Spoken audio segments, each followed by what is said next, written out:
the center of our sun is a black hole.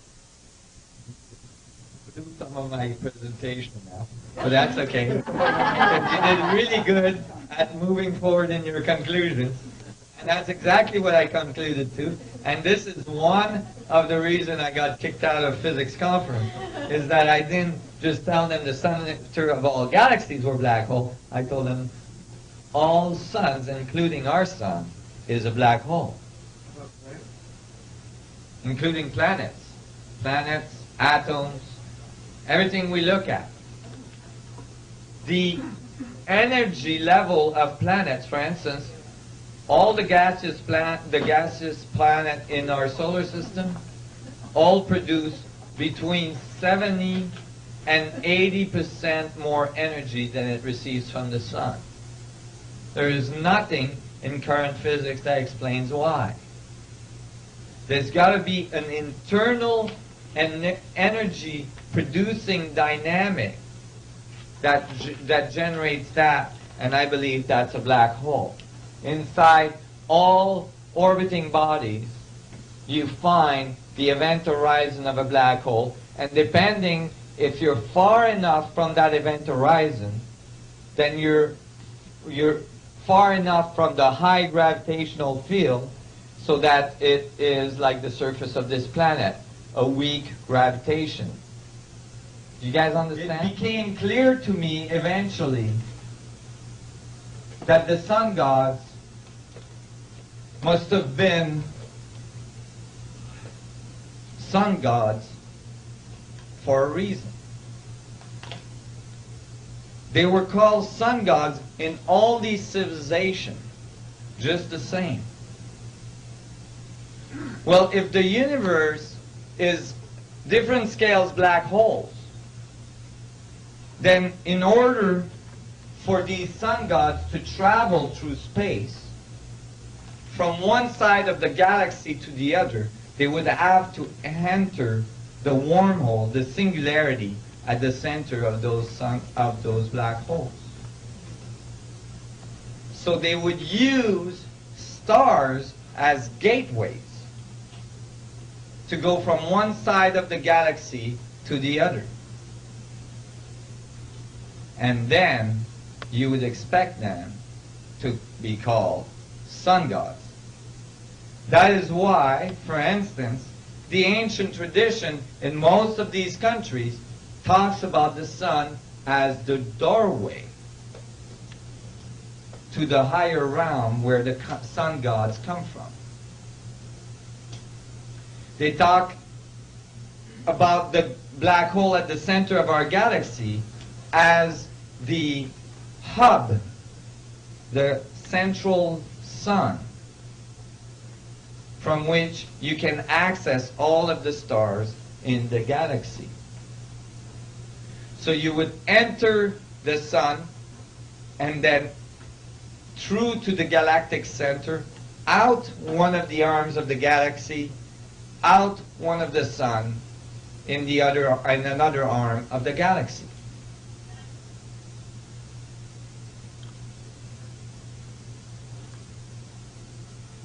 This is the sun as it looks normally.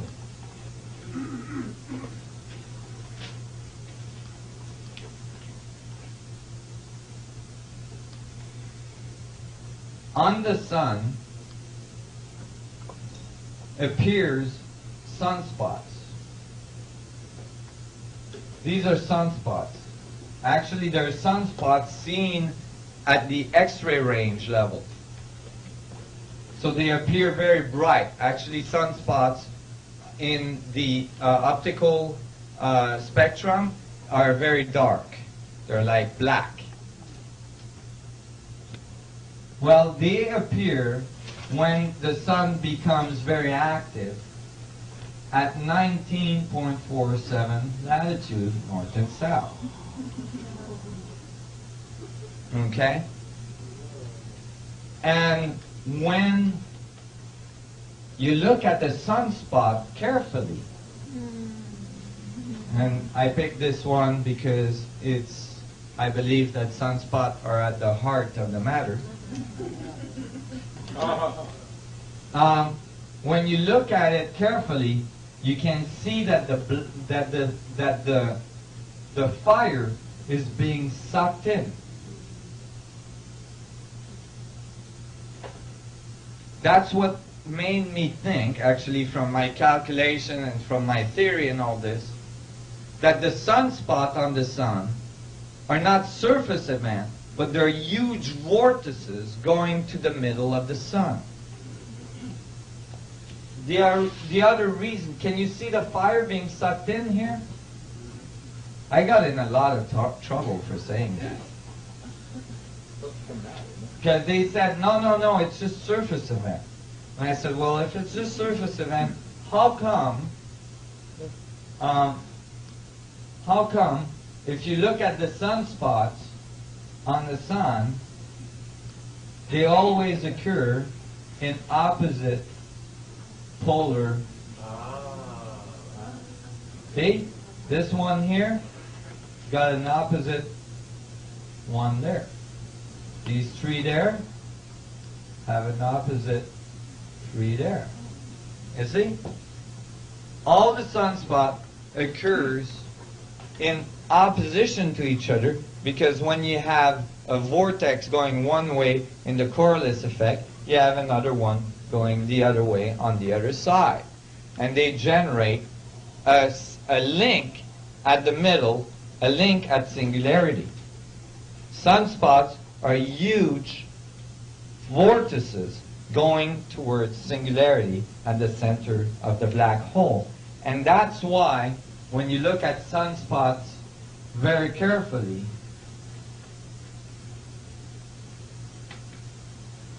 you see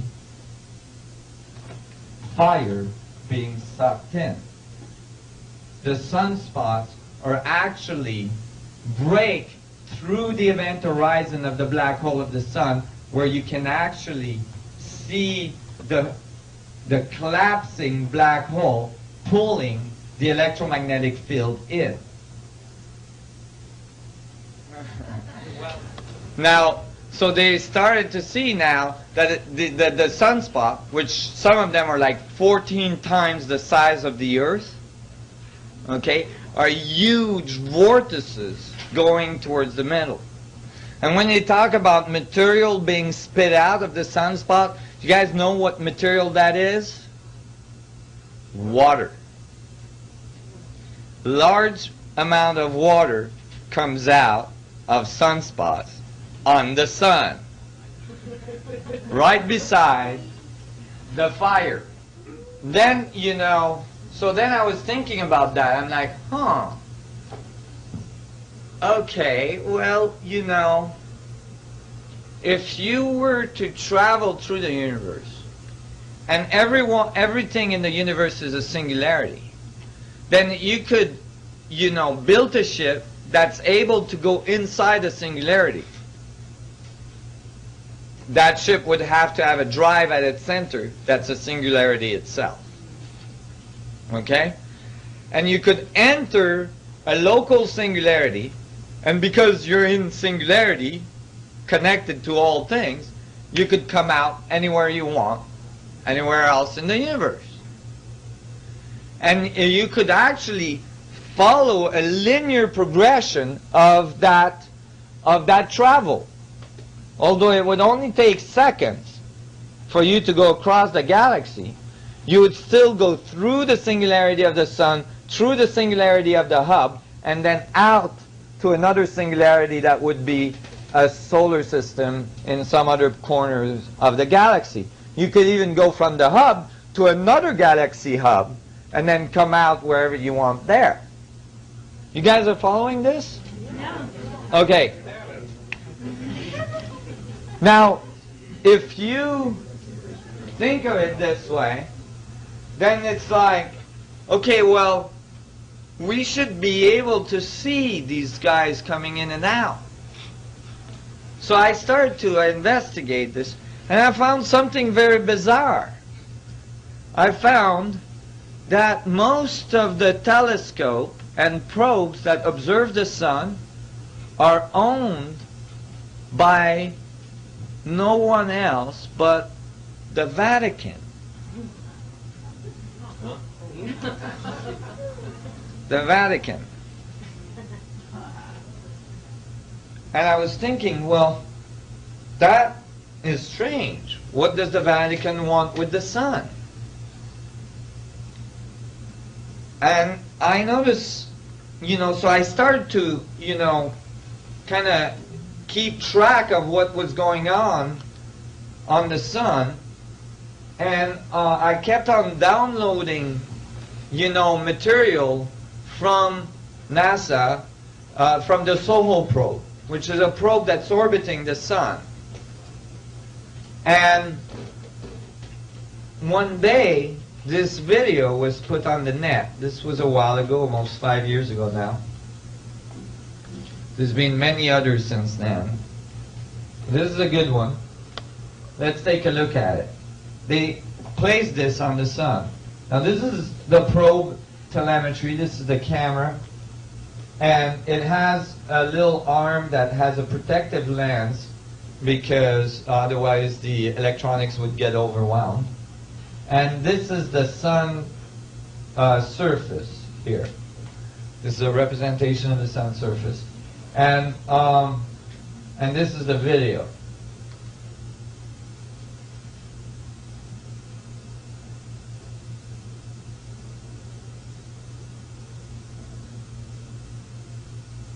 So this video was placed on the net saying comets, sun-gazing comet hits the sun. And a bunch of people downloaded this stuff. And emailed NASA and said, what are these objects? Because comets usually have extremely long tails when they approach an object like the sun. Do you know how big these objects are? At least the size of the Earth. Okay? A comet the size of the Earth orbiting the sun or approaching the sun should have a very large tail, very visible tail. So, after a whole bunch of astrophysicists emailed NASA going, what are these objects you're calling comets? They retracted the video. And I was lucky to get a copy because after, a whole bunch of people complained when they retracted the video, they put the video back on. But all of a sudden, the objects had tails. However, let's go back and analyze this video a little bit. You can see the stars in the background all going from left to right. Okay, that's because the probe is orbiting. Right? And then you can see all these little white dots.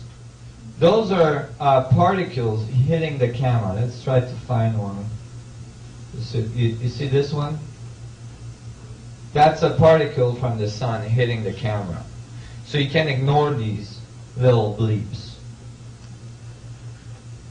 But if you actually go backwards, you will find that there is only one object going towards the sun at first. And then at this frame, you will find two little objects here that appear that in the next frame move from here to here. Can everybody see this? The light. Oh, the light.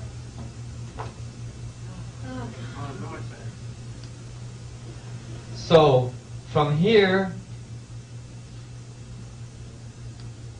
to there. Right? Now, that's against all the other movements in the background. Okay? And then on the next frame, these two objects become one. Now, that's quite possible if the two objects ended up one behind each other, right? So now it becomes one to an observer here. And then the next frame, these two objects become the second comet, which makes a 90-degree angle turn. See? Boom, become one, and then starts moving in this direction. So it came from here, it became one here, and then started moving in a completely 90-degree angle direction from where it was going. Now, the only comets that I know of that do that type of crazy movements are the ones that have little windows and little guys in the back waving. Okay? The size of the Earth? The size of the Earth. And here you can tell that the objects make most likely a full orbit of the sun, and then boom, enters the sun approximately at 19.47 latitude, probably in the sunspot, and then this huge plasma ejection comes out. Let's take a look at it. Boom. The other thing is the objects don't break into pieces like comets would do. And so I was really amazed to find this video. And I thought, my God, you know, if you were a society that had ships the size of the Earth, you wouldn't be able to go into any small black holes like the Earth. It would be, your ship just would be too big for the Earth. So you'd go for the next fractal level of black holes, you'd go for the sun. But if you were using a smaller ship and you wanted to go through the black hole of the Earth, then you would find that black hole by going through the sunspots of the Earth. These sunspots would be the volcanoes you find on Earth. And that's when I start to realize as well that volcanoes might not be what we think they are. Meaning that, you know, for instance, the most active volcanoes on Earth are at 19.47 latitude. They're right where I live, on the island on the big island of Hawaii. And we find most volcanoes have a large amount of UFO activity. The volcanoes at 19.47 latitude in Mexico have so much UFO activity that the government, the Mexican government, has started to train pilots so that they know where the UFO activity is and they can avoid these routes when they're approaching Mexico City for landing. It's actually become mandatory that they follow that class if they are landing more than a certain percentage in Mexico City. Why? Because Mexicans typically sit on their porch at night and look at the UFOs coming in and out of volcanoes. That's how much activity there is. So I was thinking, well, if your ship, though, is the size of the Earth, then you'd have to go for the sun. And as I was thinking this, the music was playing in the background, and this was what played. And I thought that was very indicative.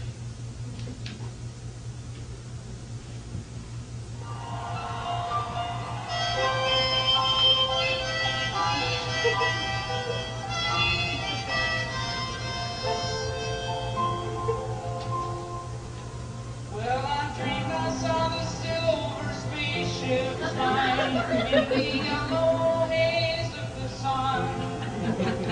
There were children crying and colors flying all around the chosen ones. All in a dream, all in a dream. The loading had begun. We were flying Mother Nature's silver seed to a new home in the sun. Flying Mother Nature's silver seed to a new home.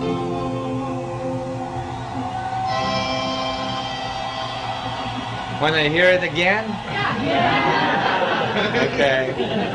Beam is up. Let it play. Crank it up.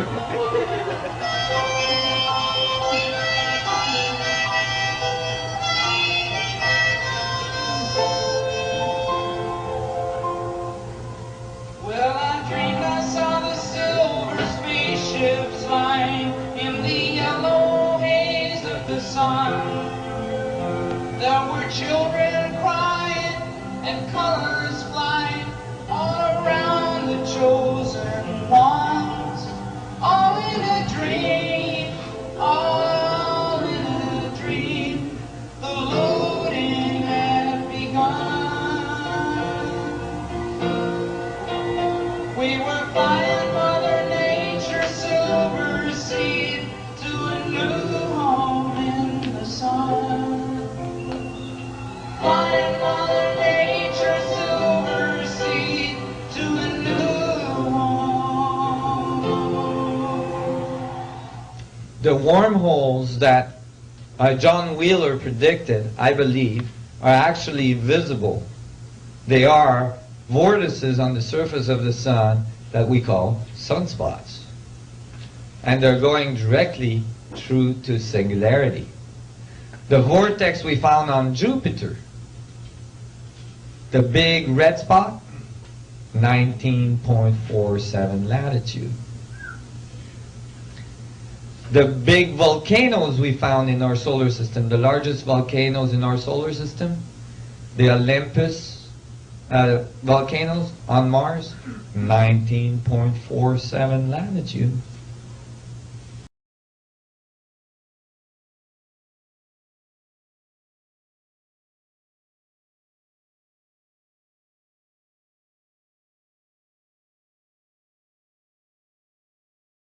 El Popocatépetl llevaba varios días tranquilos hasta ayer por la tarde cuando registró una fuerte exhalación. Pero tras la exhalación se registró algo que no sé qué sea, no sé cómo explicarlo. Vamos a verlo juntos. Miren lo que cae en el cráter. Esta es la exhalación y luego es esto.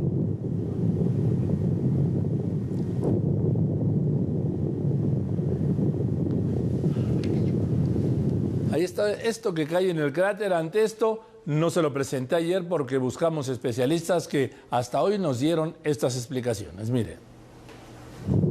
Estas son imágenes captadas por la cámara de Televisa, ubicada en el Cerro Alzomoni, muy cerca del volcán Popocatépetl. Según especialistas, se trata de un objeto de aproximadamente 1 kilómetro de largo por 200 metros de ancho. No se puede apreciar de dónde viene, pero con una velocidad mayor a la de un avión, pareciera que entra al cráter. Así se ve de cerca. Es un cuerpo cilíndrico, se aprecia un exceso de brillo en su cara frontal y una sombra. Acudimos con la astrónoma de la UNAM y miembro de la Unión Astronómica Internacional que ha revisado a detalle los objetos luminosos vistos en la zona hace 15 días y en abril pasado, cuando el volcán registró mayor actividad. Una cosa interesante en todo esto es que va en caída. Sería todavía más espectacular si fuera en subida, Cuando es algo que va cayendo, como que hay más causas naturales que cuando va subiendo. Descartó que fuera material incandescente lanzado por el volcán y que regresa en caída libre, debido a que no se aprecia un camino de luz trazado por el cuerpo en movimiento, misma situación que descarta la posibilidad de que sea un meteorito.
La noche a las 8:38, la cámara fija que Televisa tiene dirigida hacia el volcán Popocatépetl captó esta imagen. Vean, está impresionante. Fíjese con mucha atención. Se trata de un objeto no identificado que aparece, ahí está apareciendo, en la pantalla del lado superior derecho. El objeto cruza el cielo, avanza hacia el cráter del volcán, parece que da como un pequeño giro y después aparentemente cae dentro del volcán generando una luminosidad, sale como esta luz cuando entra el objeto. Hasta ahora se desconoce de qué se trata. Aquí estuvimos toda la noche sacando conclusiones, no llegamos a nada, pero bueno, usted saque sus conclusiones porque realmente está muy curiosa esta imagen. ¿Estás grabando? ¿Estás grabando?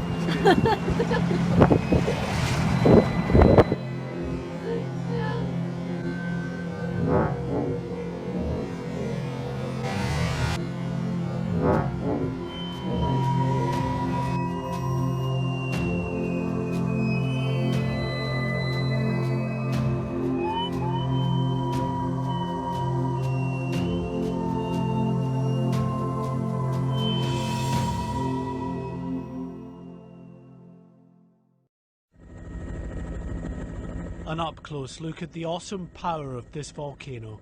It is a humbling sight. Oh, big one. Nice. Oh my god. Oh, it's, like I said, the intensity is picking up again. For the better part of a week, European aviation has been crippled by this enormous plume of ash. And if you doubt its scale, just take a look at this flock of birds.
El volcán Sakurajima, que continúa en actividad, está unido a la isla de Japón debido a grandes erupciones en el pasado. Las cámaras de vigilancia muestran la presencia de varios objetos que se encuentran sobre el volcán. Observe, se trata de una flotilla de ovnis. En 2 de las cámaras que están monitoreando al volcán, se puede observar cómo estos se mueven lentamente por detrás. En estas imágenes captadas también por medio de las cámaras de vigilancia, vemos a varios objetos extraños cruzando por detrás del volcán Sakurajima. Observe cómo este objeto alargado cruza velozmente. Incluso podemos ver a 2 objetos moviéndose rápidamente en forma descendente por detrás del volcán. Aquí podemos ver cómo un objeto se acerca a la fumarola de gas y vapor, mientras que 2 objetos cruzan a una gran velocidad. Observe de nueva cuenta. Las imágenes son intrigantes. En esta última toma de una panorámica del volcán Sakurajima y la carretera abajo donde varios vehículos pasan, de pronto vemos de nueva cuenta un objeto cruzando de derecha a izquierda de la pantalla rápidamente de color blanco. Observen el acercamiento al objeto. Queda claro que se trata de algo fuera de lo común. Además de que al estar en actividad el volcán, ninguna aeronave puede sobrevolar la zona, debido a las altas temperaturas de más de 900 grados centígrados que pueden alcanzar los vapores y gases que emite el volcán. Son zonas de alto riesgo para las aeronaves y estos objetos sencillamente pasan muy cerca de este. Aquí podemos ver al volcán produciendo una exhalación moderada de vapor y humo. De pronto, del lado superior derecho de la pantalla, podemos observar a un objeto que parece estar ascendiendo. Realizamos un acercamiento y limpiamos la toma. Podemos apreciar con más claridad cómo este objeto aparece en el cuadro del video. Está realizando un movimiento de ascenso y en un momento vemos cómo pasa por detrás de la fumarola de vapor y gases del volcán. El objeto definitivamente no debería estar en esa zona, ya que simplemente no es posible. Las altas temperaturas de estos gases y las cenizas harían que cualquier aeronave tuviera problemas y cayera. Pero vemos cómo el objeto sencillamente sube sin problema alguno y se sale de la toma rápidamente.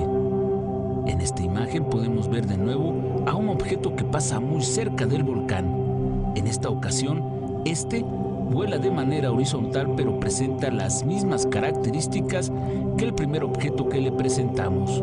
Observe cómo cruza silenciosamente el cielo sobre el cono volcánico. Un objeto misterioso que no tiene alas ni rotores. Su forma es aparentemente elíptica y es de color blanco. Las cámaras de vigilancia han captado esta misteriosa presencia que al parecer tiene un interés particular por lo que ocurre en el volcán Sakurajima, como consta en las imágenes que le estamos presentando. ¿Qué están haciendo ahí? Una pregunta aún sin responder. You're going to see it start moving around quite a bit, flapping its wings, moving its arms, I mean, whatever it's got. And it's going to start creating a portal, all right? And this is just the beginning. This video gets really weird, so just bear with me, guys. There's a few spots I want to jump to. Let's go ahead and start it off. Just check this out.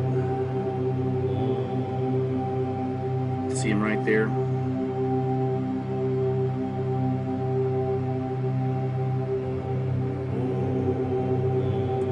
And there's the portal. There's the light. See? So it keeps getting brighter and brighter and brighter. Jump ahead just a little here.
start seeing these.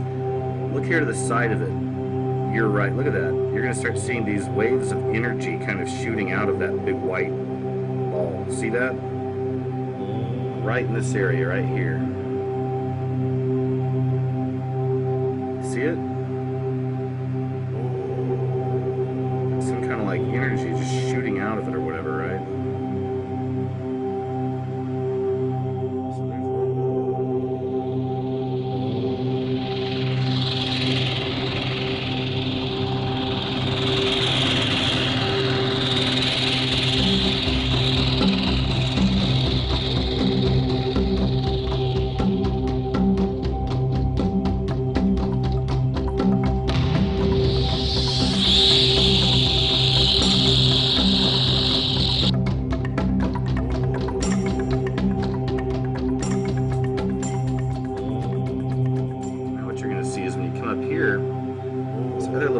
Start showing up. See that one twinkling around right there?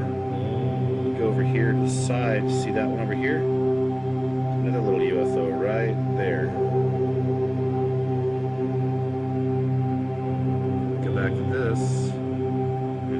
It's like it's fully functioning. It's up and running now, right? Are you following me on that energy? Every now and then, like I said, right in here, you'll see a little energy thing kind of shoot out from the side. So I'm going to jump ahead here and you're going to see even more craziness. There you go. Did you see that? You may have missed that. Let's go back a second. Alright, so watch. Big flash. Now you move up here to the top. Boom. Something comes flying out. And you see two more little UFOs up there, right?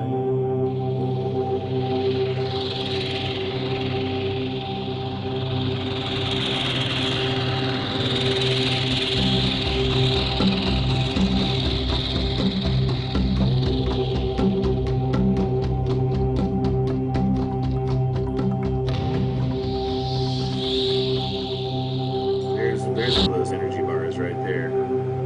See it? Crazy, man. Look at that. Look at it right here. Look at that. Like something's going into it too and then coming back out, you see? So I think this is a portal. Depends on your beliefs. Is it a portal to other planets? You know? I don't know. If that's your thing, then maybe. I believe it's a portal to other dimensions. And what dimensions? Well, maybe a dimension called hell. Maybe, right? These very well could be little interdimensional alien beings, demonic beings that are using these portals to bring things in and to take things back out. So you see there's still some little UFOs floating around up there. See, there's a couple of them over here. There you go. So yeah, that's the question, guys. I mean, no matter what, that's not normal. This is real. It's not faked. You can find this. This is on the news. It was all reported as UFO and weird light, though. Nobody reported it as a portal to another dimension, right? But I believe it's, look at that, it's another one. But I believe this could very well be a gateway, guys. Some kind of a gateway to another dimension to bring things in or to let things out, or maybe.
on the other side and just take a look at what happens here. It's a volcano. It's about to blow up. Okay, watch.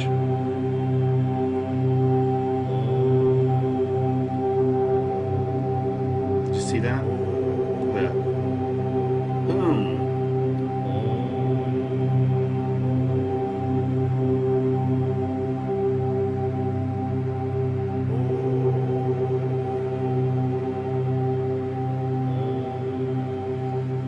What is that? Right? That's the question.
UFOs are seen over volcanoes far more than people think. In fact, they are actually seen entering and leaving volcanoes themselves frequently, enough to where they have been caught on film. Welcome back to Third Phase of Moon. My name is Blake Cousins, and we're going to go over some of the amazing videos that we received right here. Now let's get to our first UFO video right now.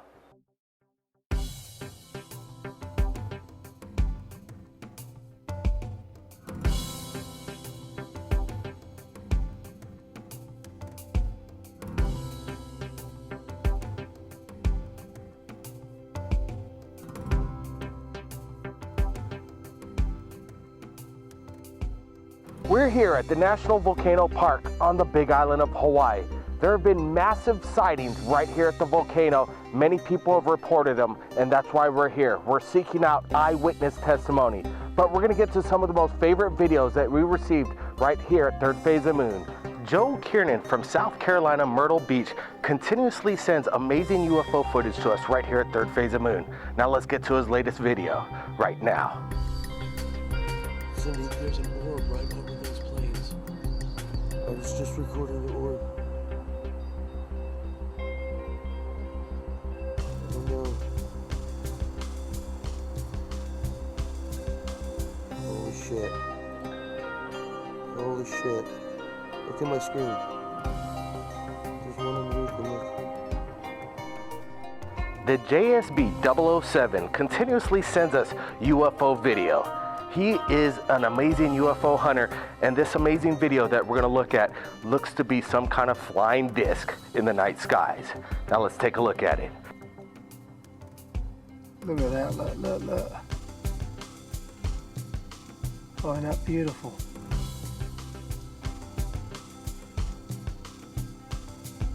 Look at the way that's just sitting there now, look.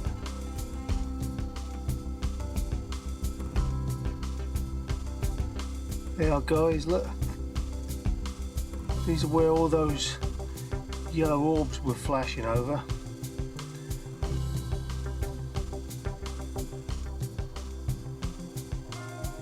Now to our third UFO video that we received from the viewers like you from around the world right here at Third Phase of Moon. Now let's get to it.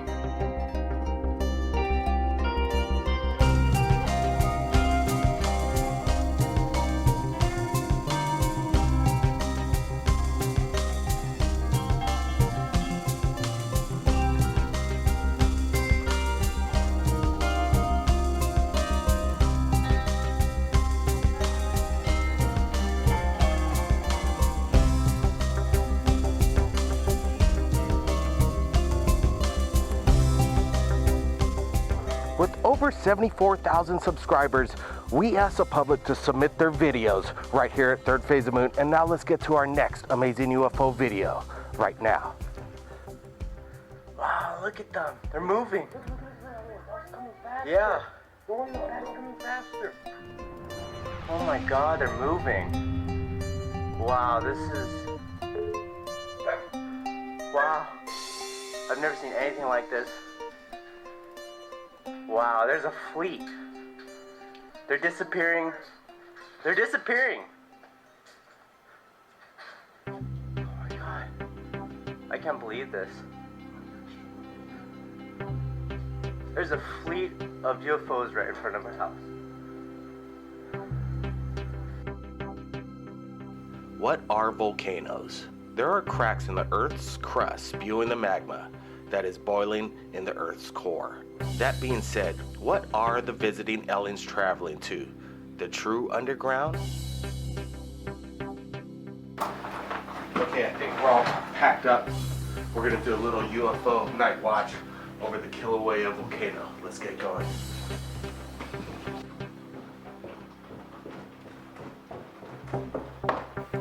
All right, it's a little overcast at the moment. I think the clouds may be clearing and we're gonna get going to the Kilauea volcano lookout. There's a lot of people waiting there for us, and we hope to capture something quite amazing tonight with our infrared cameras and our night vision. So let's get to it. What are the visiting aliens traveling to?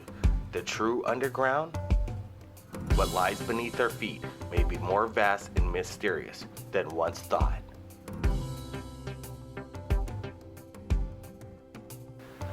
Unfortunately, we're a little fogged out right now. We're waiting for the skies to clear up.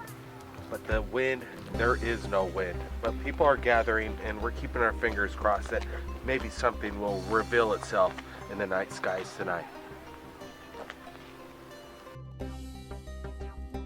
There's a bit of gathering. Unfortunately, it's still cloudy, but people are keeping vigilant, and the crowds have amassed. If there would be any time right now, I think would be a good time because it's starting to clear up just a bit, but man, this fog is getting in thick.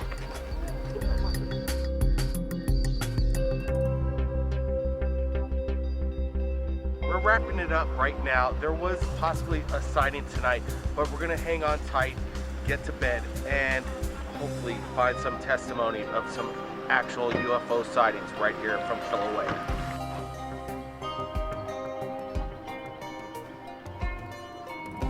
We just tried to secure an interview with the park ranger, but we need to get permits. We're going to try and get that worked out. But there were some interesting elements that we saw right here at the National Volcano Visitor Center. We'll take a look at it right now here.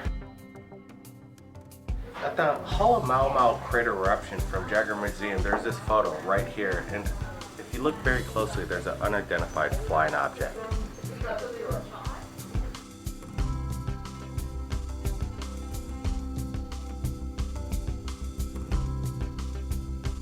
Be a Safety Sleuth was submitted by children of what to do to be safe here at the volcano, and if you look very closely, they put some kind of image that looks to me like a flying saucer. Massive sightings right here at the Kilauea volcano. If you're in the volcano area, I suggest to ask the park ranger to see these photos for yourself right here on the Big Island of Hawaii. We want to thank everybody from around the world who submitted their amazing UFO footage right here at Third Phase of Moon. And we want to thank all our 70,000 subscribers from around the world and over 54 million views, making Third Phase of Moon the top UFO channel on YouTube. And if you've captured anything amazing in regards to UFOs, you can contact us via Skype or Facebook. My name's Blake Cousins, and we'll see you again next time.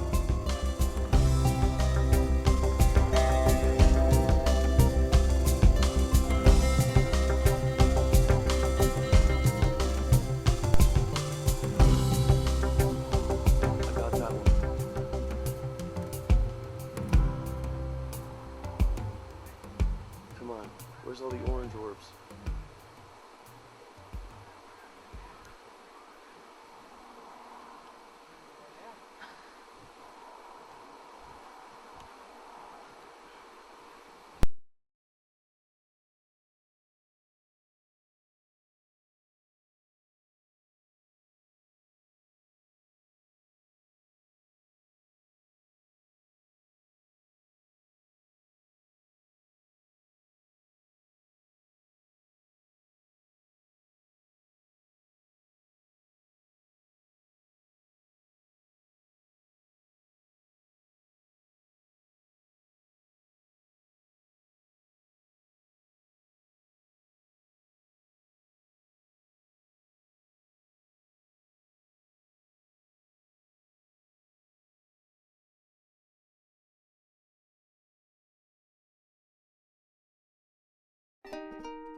Cindy, there's an orb right over those planes. I was just recording the orb. I don't know. Holy shit. Holy shit. Look at my screen. There's one underneath the look.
Hidden Magnetic Portals Around Earth, presented by Science at NASA.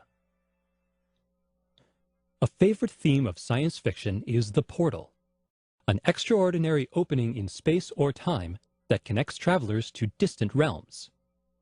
A good portal is a shortcut, a guide, a door into the unknown, if only they actually existed. It turns out that they do, sort of. And a NASA-funded researcher at the University of Iowa has figured out how to find them. We call them X-points, or electron diffusion regions, explains plasma physicist Jack Scudder of the University of Iowa. They're places where the magnetic field of Earth connects to the magnetic field of the Sun, creating an uninterrupted path leading from our own planet to the Sun's atmosphere 93 million miles away. Observations by NASA's Themis spacecraft and Europe's cluster probes suggest that these magnetic portals open and close dozens of times each day. They're typically located a few tens of thousands of kilometers from Earth, where the geomagnetic field meets the onrushing solar wind. Most portals are small and short-lived. Others are yawning, vast, and sustained. Energetic particles can flow through the openings, heating Earth's upper atmosphere, sparking geomagnetic storms, and igniting bright polar auroras. NASA is planning a mission called MMS, short for Magnetospheric Multiscale Mission, due to launch in 2014 to study the phenomenon. Bristling with energetic particle detectors and magnetic sensors, the 4 spacecraft of MMS will spread out in Earth's magnetosphere and surround the portals to observe how they work. Just one problem: finding them. Magnetic portals are invisible, unstable, and elusive. They open and close without warning, and there are no signposts to guide us in, notes Scudder. Actually, there are signposts, and Scudder has found them. Portals form via the process of magnetic reconnection. Mingling lines of magnetic force from the Sun and Earth crisscross and join to create the openings. X-points are where the crisscross takes place. The sudden joining of magnetic fields can propel jets of charged particles from the X-point, creating an electron diffusion region. To learn how to pinpoint these events, Scudder looked at data from a space probe that orbited Earth more than 10 years ago. In the late 1990s, NASA's polar spacecraft spent years in Earth's magnetosphere, explains Scudder, and it encountered many X-points during its mission. Because Polar carried sensors similar to those of MMS, Scudder decided to see how an X-point looked to Polar. Using Polar data, we have found 5 simple combinations of magnetic field and energetic particle measurements that tell us when we've come across an X-point or an electron diffusion region. A single spacecraft, properly instrumented, can make these measurements. This means that a single member of the MMS constellation, using the diagnostics, can find a portal and alert other members of the constellation. Mission planners long thought that MMS might have to spend a year or so learning to find portals before it could study them. Scudder's work shortcuts the process, allowing MMS to get to work without delay. It's a shortcut worthy of the best portals of fiction. Only this time, the portals are real. And with the new signposts, we know how to find them. For a portal to more NASA science news, visit science.nasa.gov.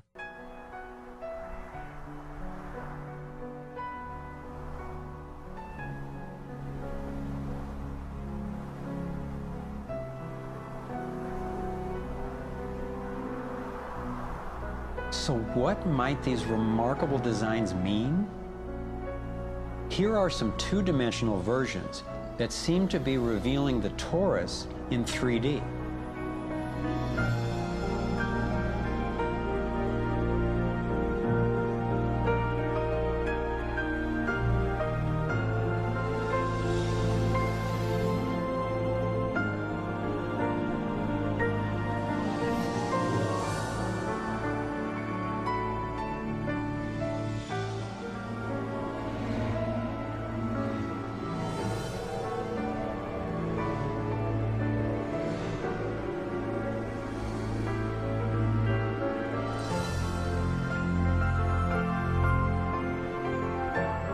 And here is the vector equilibrium.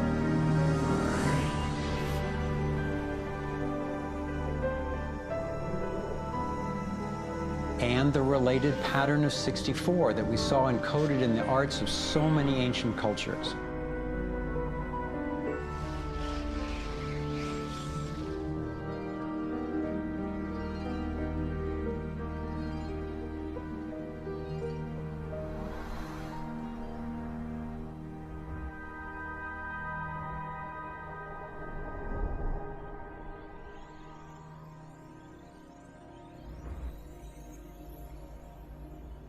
When I saw the coherence between the crop circles and the ancient encodings, I thought regardless of whoever created them and wherever they're from, there must be an important purpose to these designs.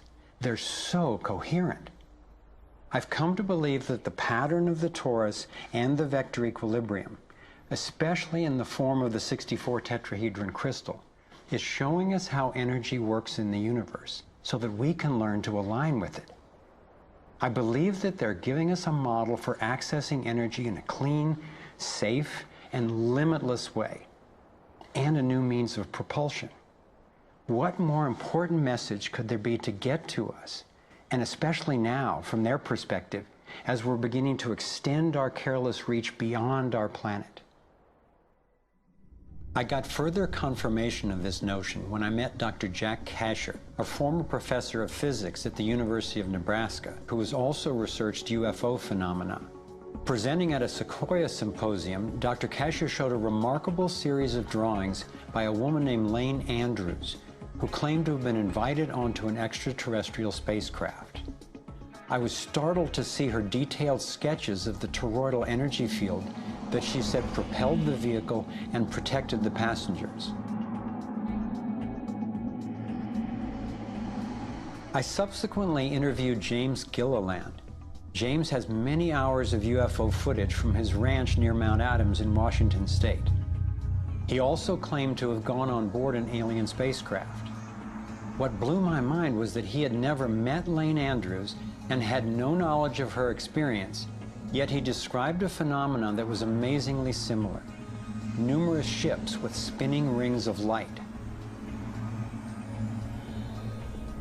Could it simply be coincidental that James and Lane described the same torus dynamic, and that both of these people have been harassed extensively by government and military agencies?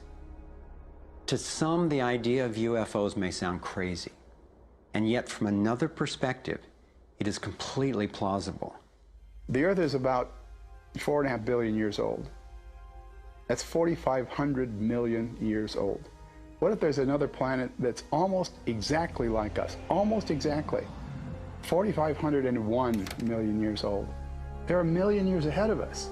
And on a galactic scale, they're almost our twin brothers. So where are we going to be in a million years? we'll have solved all these problems, and there's another way, whether it's wormholes or warping space. There's got to be a way to generate energy so that you can pull it out of the vacuum. And the fact that they're here shows us that they found a way. This is a major shock to the human system that is in process. I understand why people in our generation, people who aspire to positions of political leadership, etc., never dare go near that question, because it's a worldview challenge. It's a fundamental worldview challenge. So here we are, a relatively immature species struggling with possible self-destruction. If aligning with the torus does hold the key to a new form of clean, safe energy access, imagine the implications.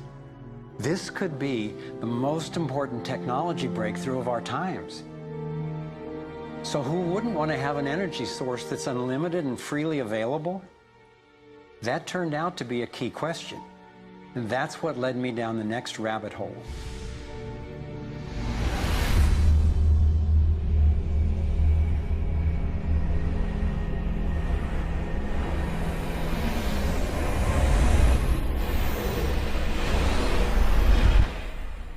It turns out that scientists as far back as the early 1900s have been developing alternative ways to access electricity without combustion. Nikola Tesla believed he had tapped into what he called radiant energy. Many scientists believe he was accessing what's now called free energy. But before Tesla could finish the project, his financier, banker J.P. Morgan, who had a monopoly on the copper used for electrical lines, recognized how Tesla's invention could transmit electricity without wires. He then shut down Tesla's funding. Tesla's lab was burned down and he was ostracized, all for trying to implement his vision of unlimited energy for everyone.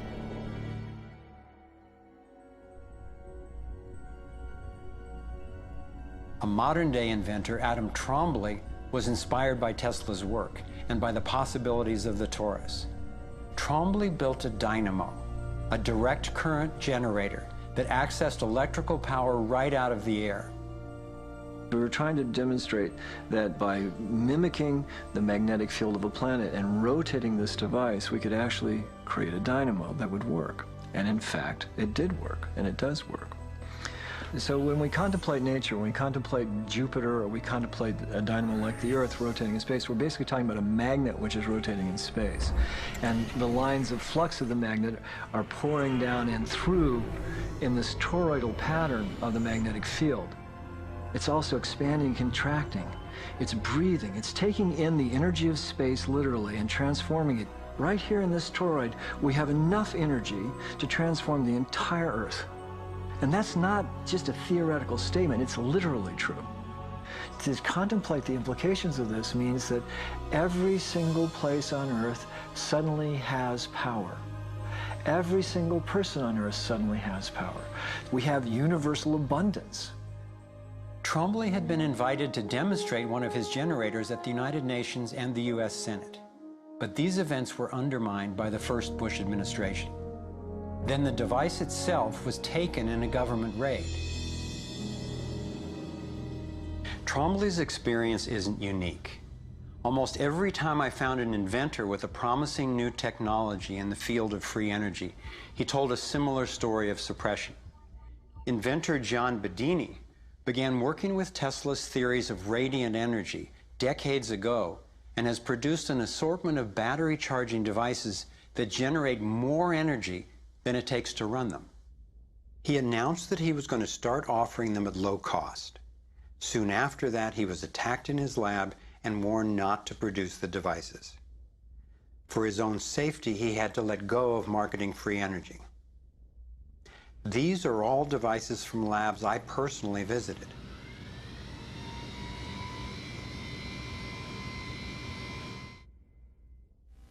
Now,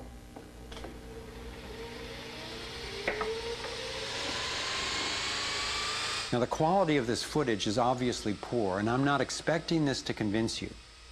My point is that being there with these inventors, accompanied by experts, and seeing these new energy devices in operation convinced me that the technology is real.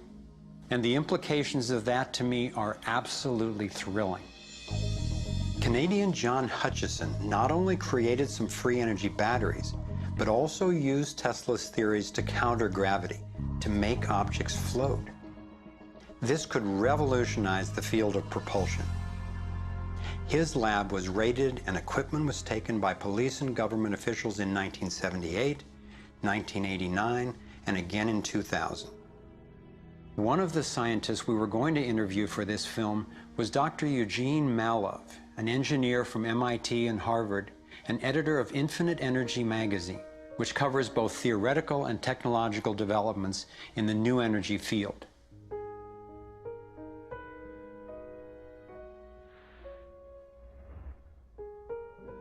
Dr. Malov was mysteriously beaten to death in 2004.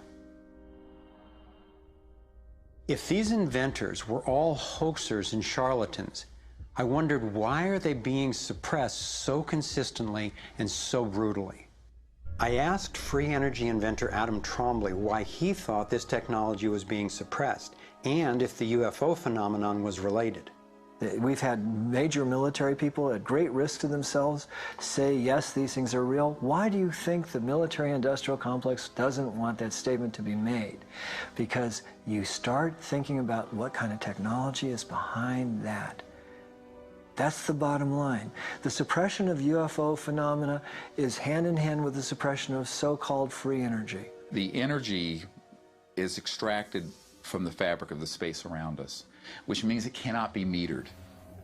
That is a direct threat to the single largest industry in the world, energy. It's goodbye ExxonMobil, goodbye oil, goodbye coal, goodbye linear transmission of electricity through power lines, all that gone. Unfortunately, it's someone's $200 trillion piggy bank. The proven oil and gas and coal reserves are worth north of $200 trillion.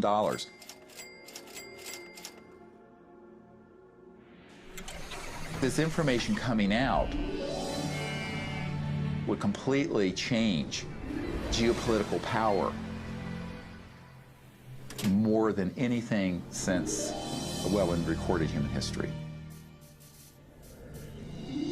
And it would happen in a generation. I started to examine the breakthrough solutions, and much to my surprise, these concepts have been proven in hundreds of laboratories throughout the world, and yet they have not really seen the light of day. Rather than smashing things together and trying to control the explosion, these new technologies rely on blending, of dancing with what naturally is. The common denominator of all the free energy devices I've seen is that they mimic in one way or another the torus energy shape. You don't have to believe in free energy technology to be concerned about the repression of ideas and inventions. I found myself thinking, what better way to justify our dependence on oil, coal, nuclear, and other dangerous and dirty technologies than to claim there are no better, cheaper alternatives? It was my beloved wife and creative partner, Kimberly, who kept bringing me back to the human implications of my scientific research. For me, as intriguing as the torus and ETs and free energy are, the most compelling question was, would understanding these things really help alleviate human suffering in any way? And it turns out it can. So much of the pain on the planet has to do with the lack of access to energy. Can you stay warm? Can you get food and water? Can you get hospital care? All that has to do with energy access. If there is a fundamental pattern, which makes sense to me that evolution would be efficient in that way, and we can align with that pattern to create new technologies that will solve these problems, then it's worth it to me to open my mind to these socially taboo subjects. If the new energy technologies were to be set free worldwide, the change would be profound. It would affect everybody. It would be applicable everywhere. These technologies are absolutely the most important thing that's happened in the history of the world. So given the stakes, I decided to ask who's benefiting from suppressing scientific research? Whose wealth and power are threatened by access to clean, free energy? Who has a motive to set up a world where so few have so much and so many have so little? As an independent researcher, I followed one of the cardinal rules of investigative journalism. If a story doesn't make sense, follow the money.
How to open a Stargate portal.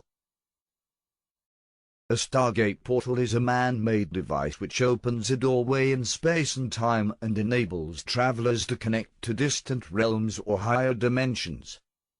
NASA has discovered that portals exist naturally around the Earth. Accessing them with a device may therefore be much easier than first thought. Known as X-points, portals are born from the mingling of Earth's magnetic field with incoming solar winds. It is where the Sun and Earth become connected by an uninterrupted path. These portals open and close a dozen times each day. Magnetic reconnection, VO magnetic lines of force from the Sun and Earth, crisscross and join to create the openings. X points are where the crisscross takes place. In essence, these are wormholes in space. Pyramids have long been associated with being used as stargates for pharaohs after death. With the capacity to generate a torsion field from within its structure, pyramids can focus Earth's vibrational energies towards their apex into a beam. In 2011, Semir Osmanajek had the Bosnian Pyramid of the Sun tested for infra and ultrasonic sound. An energy beam was detected that was 13 feet in radius and measured 28 kHz. This is the same frequency Ralph Ring discovered in his acoustical levitation experiments while in the military. Further experiments by Dr. Slobodan Misdrak from 2010 to 2012 showed that the source of the 10 kilowatt ultrasound energy beam from the Pyramid of the Sun is a metallic plate beneath the pyramid, at a depth of 2,440 meters or approximately 1.86 miles. On some level, pyramids seem to operate like giant radio receivers. But instead of collecting radio frequencies, they collect Schumann frequencies from the ionosphere. A radar image of the UV coverage by the telescope in Kunming, China, shows that it forms a kind of eye at its center. This has many symbolic implications, as we shall see. The word pyramid comes from the prefix pyre, meaning fire, and the suffix mid, meaning middle. When combined together, they form the concept fire in the middle. Les Brown describes this middle as the root or first dimension. Dr. Patrick Flanagan believes the 5 angles of the pyramid project a beam of radiation towards the center, into what he refers to as biocosmic energy. Joe Parr describes it as the place where mass particles emanate from. Mathematically, it is the geometric center of the pyramid. Dan Davidson spent 35 years of personally funded research into finding how shapes and different materials convert universal ether into other forces and energies. In his book, Shape Power, a pyramid's shape acts like a lens, focusing the Earth's magnetism. The reason the pyramid shape is the best at focusing energy in this way is because on the atomic level, the abundant element carbon, which is the basis of all known life in the universe, uses a tetrahedron shape in making organic compounds. The fire in the middle concept has been incorporated into the fields of mathematics and physics. Marco Rodin's symbol for enlightenment has this concept buried deep in his vortex-based mathematics where number represents geometry. He calls it the primal point of unity. Rodin's powerful symbol has been compared against other secret symbols, like the Freemasonry symbol for the square and compass, and the Masonic tattoo of a sun in the middle of a triangle, with an eye at the top, surrounded by an Ouroboros. In the 12th century, the shield of the Trinity diagram orientates the triangle upside down, while a related tetragrammaton puts the face of God in the center. Churches all over Europe use this symbol. In the 5th chapel of the Palace of Versailles, France, a tetragrammaton has a triangle with the 4-letter name of God, written in Hebrew in the center, and enclosed by a circle. While the circle represents unbroken perfect symmetry, Joe Parr defines it as the energy bubble, or pyramid orb a pyramid creates when it is energized. Marco Rodin defines the bubble as a torus. In either case, it represents the physical manifestation of energy in 3 spatial dimensions. One of the more profound representations of the fire in the middle concept is derived from the tetractors. This 10-point pyramid, arranged in 4 rows, was believed by Pythagoreans to be at the root of all nature. The capstone, or top point, was considered to be divine, as it alone touches the heavens. Each row of numbers represents a different spatial dimension, and one of the 4 elements, while pairs of rows could be read as musical ratios. The tetractys embraces within itself in seed-like form the principles of the natural world, the harmony of the cosmos, the ascent to the divine, and the mysteries of the divine realm. The Kabbalah uses a tetragrammaton tetractors to manifest the 72 emanations of God. Read right to left, the number equivalents of the letters are translated as follows: I equals 10, H equals 5, and V equals 6. Once the sum of each letter is added together, the great name, written symbolically as IHVH, becomes fully manifested. According to the Kabbalah, mankind must climb the tetragrammaton through spiritual healing in order to reunite with the Creator. Both the seed of life and Marco Rodin's fingerprint of God can be combined with Pythagoras' 10-point tetractors. This perfect fit between mathematics, music and geometry has already been extended into the discipline of physics. In the eightfold way, baryons of up, down and strange quarks are arranged in a decuplet. In the Standard Model, a three-dimensional tetrahedron can be constructed for all 16 elementary particles of matter. The Higgs boson, which gives mass to the 16 elementary particles, is inscribed as a circle while the photon is inscribed as a hexagon. The gluon is positioned in the center. Both parity and the three generations of matter can now be easily understood in terms of its location inside this tetrahedron. The 6 quarks in the Standard Model are an indication of the higher dimensions of space. Coincidentally, a stargate requires 6 points to define and address all location in three-dimensional space. 2 points for the x-axis, 2 for the y-axis and 2 points for the z-axis.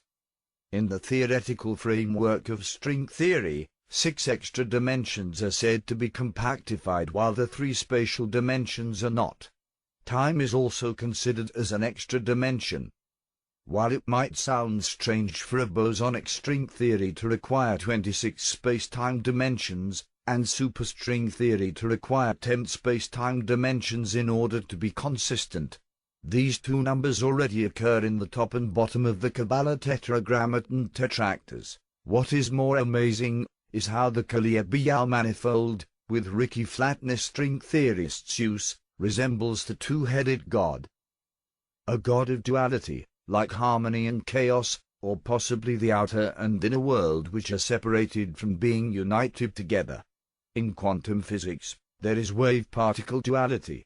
If this 6-dimensional manifold of duality is put into the tetractors, in place of the 6 points which make up the hexagon, a familiar image emerges: a sphinx sitting in front of a pyramid. What does this mean? It represents mankind's desire to join with God, by overcoming the duality created by the lower human self which feels separated from the higher spiritual self. The seed of life is formed from 7 circles being placed with 6-fold symmetry, forming a pattern of circles and lenses. To a religious person it depicts the 6 days of creation. To a physicist, it represents lines of interference of a triple envelope from a sympathetic resonance. To a mathematician, 3 points of propagation form a vertex for our triangle. Where the circular waves all meet, becomes its geometric center. To a thelemite, all 6 points of propagation form a unicursal hexagon with a 5-petaled flower in the center symbolizing a pentacle. To a practitioner of magic, it represents a planetary hexagram with the sun representing true will in the center. To an enlightened person, all 6 points of propagation form a Merkaba, or vehicle of ascension. The fire in the middle of the Merkaba is the navel chakra, or sacral plexus near the navel area. It is associated with the womb, or center of creation. The concept of the fire in the middle was not exclusive to pyramids. Stone circles also have the power to concentrate vibrational energy into the middle, or center. The most well-known stone circle is Stonehenge near Amesbury. The outer ring of sarsen stones are made up of high silica sandstone, which is composed of quartz. Quartz crystals have a piezoelectric quality. The asymmetry of its atomic groups makes silica an effective transducer for converting mechanical energy into electrical energy. Sound waves are mechanical energy. The sarsen trilithons behave as tuning forks. In fact, the trilithons could be thought of as tuning fork crystals. A tuning fork oscillator will resonate close to its target frequency according to how it was cut. They therefore could keep an ultrasonic beam steady for communication. If a spherical stone was placed in the center of Stonehenge, it could act as an optical lens or radio receiver for the sympathetic resonances created between the trilithons. In 2012, several bluestones have been tested at the site and found to sound like metallic bells, drums and gongs. Both 432 Hz and 360 Hz were measured at the site. Both the harmonics of the Schumann frequency 7.83 Hz. A sacred chant of specific tones will cause all the surrounding stones to resonate. Constructive and destructive interference patterns form around the stones. Cymatic experiments held in the King's Chamber of the Pyramid of Giza in 1997 by John Stuart Reid showed how the Eye of Horus symbol appeared as a vibrate-channel tone within the sarcophagus. When struck, the sarcophagus sounds like a gong due to its 2-to-1 ratio. In 1620, Inigo Jones was instructed by King James I to map Stonehenge. In keeping with his classic tastes, his plan changed the U configuration of the inner trilithons into an elegant hexagon. His mapping fits well with the hexagon-shaped cymatics pattern, which demands symmetrical geometry. If Stonehenge was utilized as a place for harnessing Schumann frequencies from the ionosphere, its circular dimensions are perfectly suited to function like a human eye. A human eye uses a biconvex lens to refract light and focus it into an X-point on the retina. This is where the real image of the object of interest materializes. Notice that the shape of the beam of light emanating from the convex lens forms a pyramid, or triangular shape, until it reaches the focal point. On the back of a Federal Reserve note, the Eye of Providence, or all-seeing eye, is centered on the capstone of a 13-step pyramid. It is also centered on the Black Pyramid of Ecuador found in the 1980s. What is the significance of the eye being inserted into the capstone or pyramidion? The pyramidion is the most important piece of a pyramid. Made of diorite, granite or fine limestone and often covered in gold leaf, it focused the energy of the pyramid, like a lens. When pyramids are built, they are completed up to the final capstone. The pyramidion, which is a single piece of stone, is then lowered into position. It is squared on the bottom, in order to fit snugly into place. Once placed on top of a pyramid, it allowed an open connection into higher dimensions, or spiritual realm. Pyramids, from around the world, have their pyramidions removed in order to prevent anyone from connecting with higher dimensions. For example, the Pyramid of the Sun in Bosnia has no pyramidion. It was removed by the builders even before it was buried under layers of soil to hide it. The ultrasonic beam emanating from the Pyramid of the Sun is therefore not focused. The pyramids of Khufu and Khafre have had their internal components removed. One of these components was a jade with human hands holding a crystal orb. In 1970, one such orb was found in an underwater chamber by Ray Brown in a crystal pyramid, in the Bermuda Triangle. Inside this crystal orb are the images of the pyramidion, a symbol which represents power and completeness. The crystal orb, or oval in the Bosnian Pyramid of the Sun, is located inside the K2 megalith, which lies 180 meters from the entrance. Its dimensions are 12 by 6 by 8 inches in diameter. Without this oval quartz crystal, the pyramid would not emanate a 28 kHz signal into the ionosphere. Ralph H. Blum translated the markings on the K2 stone. It says, "Gate is closed, we're on standstill. We will have to fight to defend and conquer, until we're able to go through the Stargate." The Bosnian Pyramid of the Sun is a fully operational Stargate. Opening it will require great care.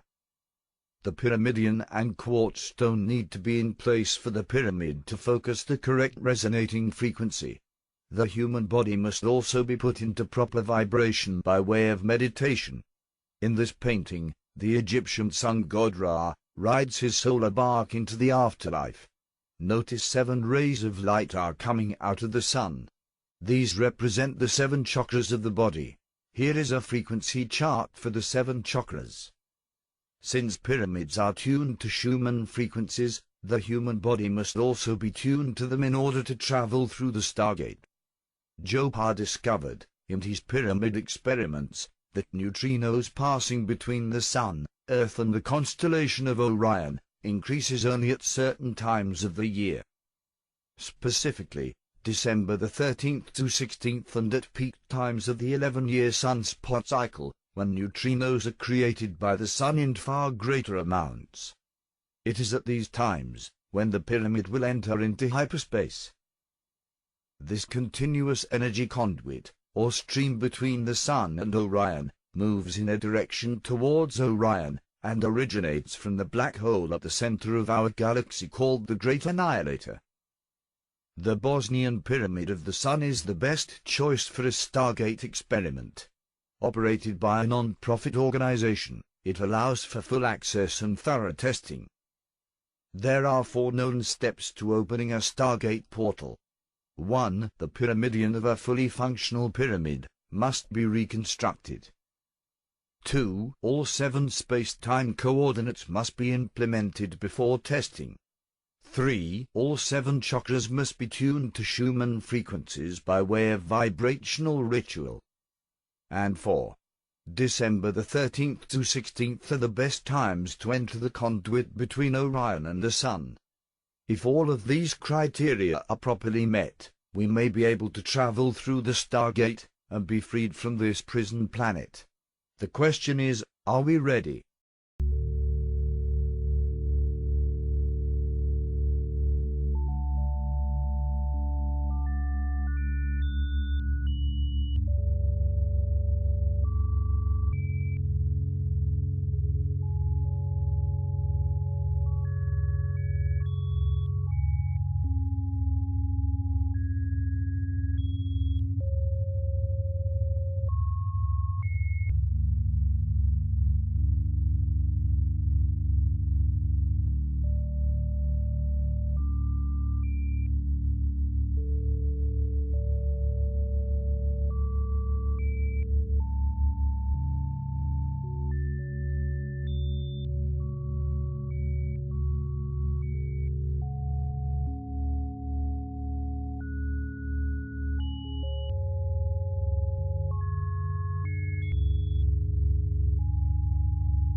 It's a process called sonoluminescence. The first time I saw sonoluminescence was in a darkened room. I was transfixed to look at this spherical flask of fluid. And you'd look into the center, and in the center see a glowing blue-purple light, which could be seen with the unaided eye. It looked like a star in the heavens.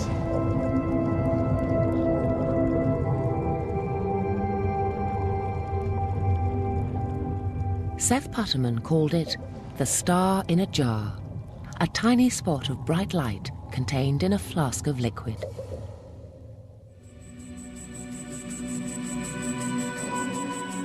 This star in a jar is made when a sound wave is passed through a small bubble inside a flask of liquid. And this sound wave makes the bubble do something remarkable. First it expands, then it collapses. And this collapse happens so violently that vapor molecules trapped inside the bubble slam together and heat up so much that the bubble gives off an incredible burst of heat and light, several thousand times a second, giving the appearance of a star.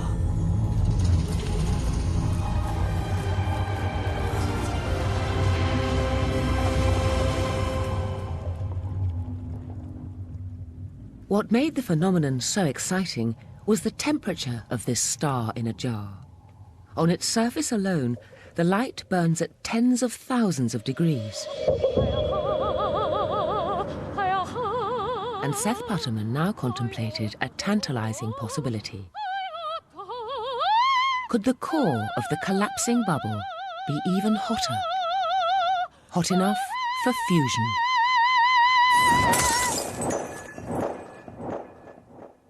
One of the mysteries of sonoluminescence is to determine exactly how hot the interior of the bubble gets.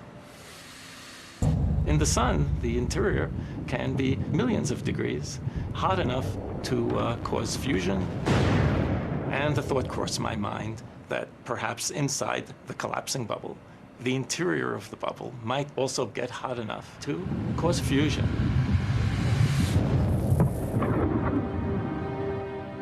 If so, this would be something truly amazing.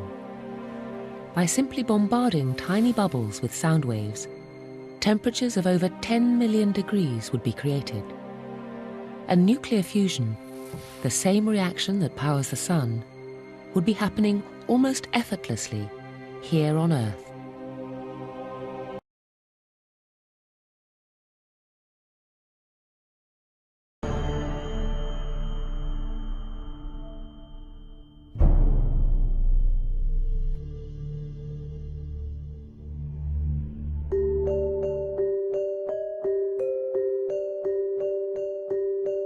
At the geodesic center of the world, at the mouth of the Nile Delta, there are pyramids built by an early civilization, clustering at 6 distinct sites. People are fascinated by Egyptian monuments, and some report the energy is palpable at these sites. Is it possible to confirm this energy through scientific means? What I've been finding the last 20 years of research, a lot of experiments have been done that show that there's a certain type of energy that does not exist in our current science. It's unknown with our current science. We call it subtle energy. Well, this is a whole new trend of thought in looking at ancient structures, that maybe the ancients understood subtle energies. So this appears to be a technology that may have existed in megalithic societies. You know, these societies that built things out of big stones. It makes sense that you could motivate an entire population to invest so heavily in building these structures, I think. And I don't mean to say by any means that this is the only purpose of the megaliths, but I think it's pretty clear that it's at least one of the primary or one of the important purposes for building these structures. You find megalithic sites everywhere around the world, and there's a tendency to make circles or certain types of formations. Megalithic sites occur all over the world. Is their placement random, or does the location of these sites reveal yet another hidden layer of ancient knowledge? One thing I've found looking at different megalithic structures over a few continents in numerous places around the world, overwhelmingly these places, the pyramids, the Stonehenges, etc. of the world, were placed on ground where an unusual type of geology naturally concentrates the regular daily natural electromagnetic fluctuations that occur everywhere on the Earth each day. You go into England, for example, the ley lines that cross England, the Michael line, which is hundreds of miles long, that crosses England, that carries this energy along that line. It will therefore generate electric currents in the land called telluric currents in the straight geological sense of that word. And those occur everywhere on the planet. We know that this ley energy, this subtle energy, passes along these lines. There are certain special types of geology that will magnify those several-fold. And that's where we found the megalith builders preferred to put their monuments. And typically where lines cross, where you have more than one line intersecting, temples were often built. These are called conductivity discontinuities, which sounds highly technical, but it's merely the place where one area of ground that has a good ability to conduct electricity meets another area of ground that has a lesser ability to conduct these natural electric currents. The Chinese had the same tradition. They call them dragon lines. It was illegal for a commoner to be buried on such a line. A king had to be buried on such a line. They put palaces there. There's a whole series of sacred sites. They're always built on lines like this. I want to say in this area about the location of temple. You have to have symbols appear on the ground. When it's seen, then this is the place where people naturally come to get more healthy energy from that spot. You know, energy pops from the earth. And it appears as though they were attempting to control the flow of this energy and use it for their own purposes.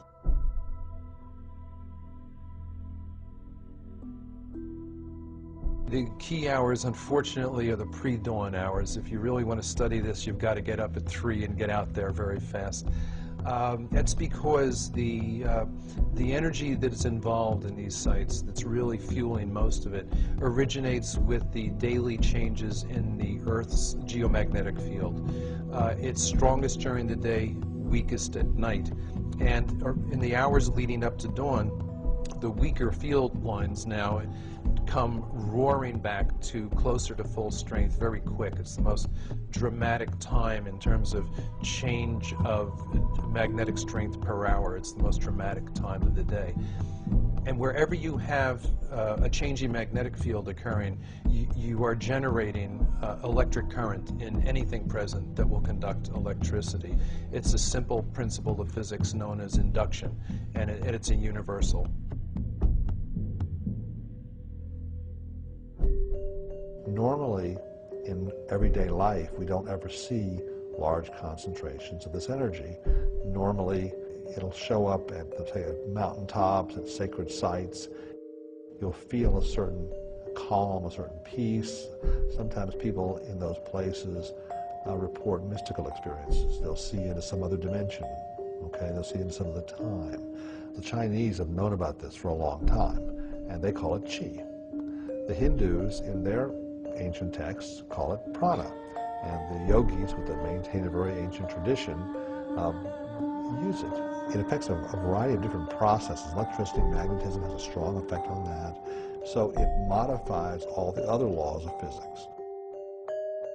When you look back on how sacred sites were chosen and buildings like the pyramids were constructed, the suspicion arises that they understood quite a bit more about this stuff than we do, and they may have been using it in their engineering.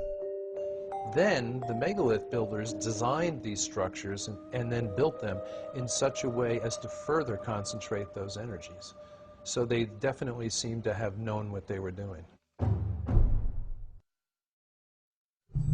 We are not used to things built out of stone being high technology. It is clear that several different kinds of stone from a variety of sources were used to construct Egyptian monuments.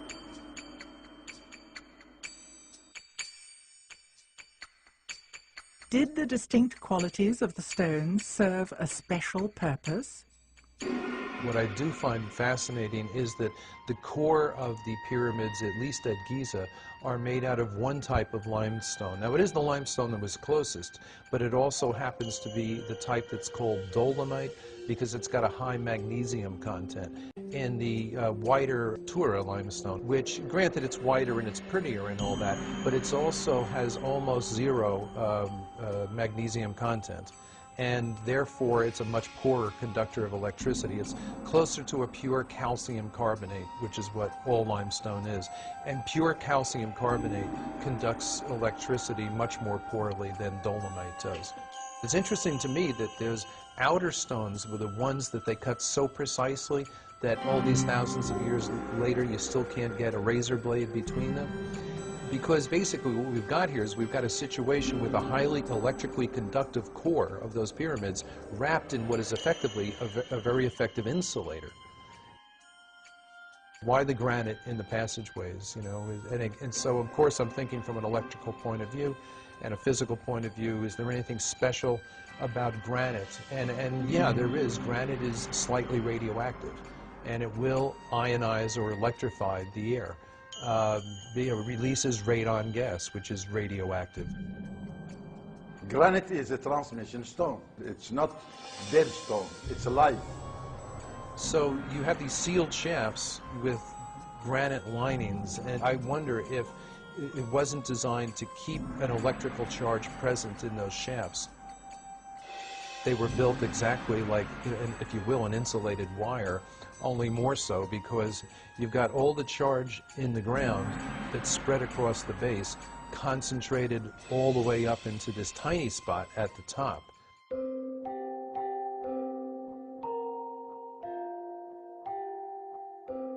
We find similarities in 3 different constructions. The one at Giza here, Valley Temple, and one at Abydos, and another one abroad in England, the Stonehenge.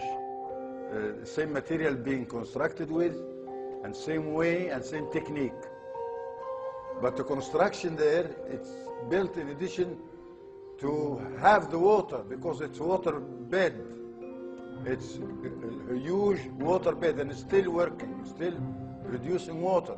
In Egypt, you do have a similar situation to England in that you have limestone aquifers under the monuments. An aquifer is an underground layer of porous, water-bearing rock. Water flows through the aquifers as rainfall, or when rivers and lakes flood, the water drains into them. And movement of water through limestone or chalk aquifers is known to produce electrical charge by 2 different processes that are self-reinforcing. And I've personally measured this for a week at a stretch at Silbury Hill in England, for example. Before and after thunderstorms, as the water is sinking into the ground, we measured the increase in ground current, the change in the magnetic field as that happened, etc. And in Egypt, you had the Nile crashing, you know, dropping every year and then flooding again. And that movement of water up and down through the layers of limestone would generate electrical charge. Flowing water generates at least a mild electrical charge which means it generates an electric current, which means it generates a magnetic field as well. So if you were looking to give an electrical charge, a little boost to, say, a mound or something like that, it makes a lot of sense to have it at a minimum running water. And in fact, at Tiwanaku on the south shore of Lake Titicaca, their biggest monument, the Akapana Pyramid, was terraced in such a way as to have the water come down in waterfalls that alternated outside the pyramid, inside the pyramid. But that kind of falling water generates enough electric charge that one of the common school physics experiments is you can, in your own sink at home, if you can divide the stream of water coming out of your faucet into two separate streams, you can take a little LED indicator light and put it between the streams, and it'll generate enough electricity that maybe every 20 seconds or so the light bulb will come on. And then the question is, did some of those layers of limestone run up the Giza Plateau? And they did. And they did, come up to the surface underneath where some of the pyramids are located. The idea would be that it would be the rising and falling of the Nile that would produce this electric ground current by moving through the different layers of the limestone aquifer.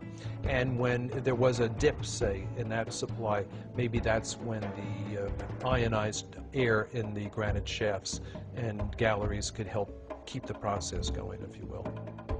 I tend to wonder if the electrified shafts might not have been able to act in a similar fashion to your car battery when you come to a stoplight. Normally, your battery is not being used when you're driving your car. The alternator provides all the juice. But when you stop and that alternator is turning very weakly, that's when you want the battery there to keep everything going so your engine doesn't cut out.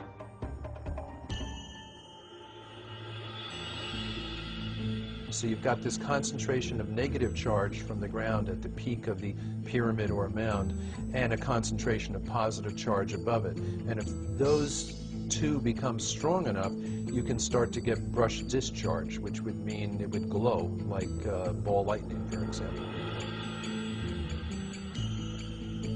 It's a theory.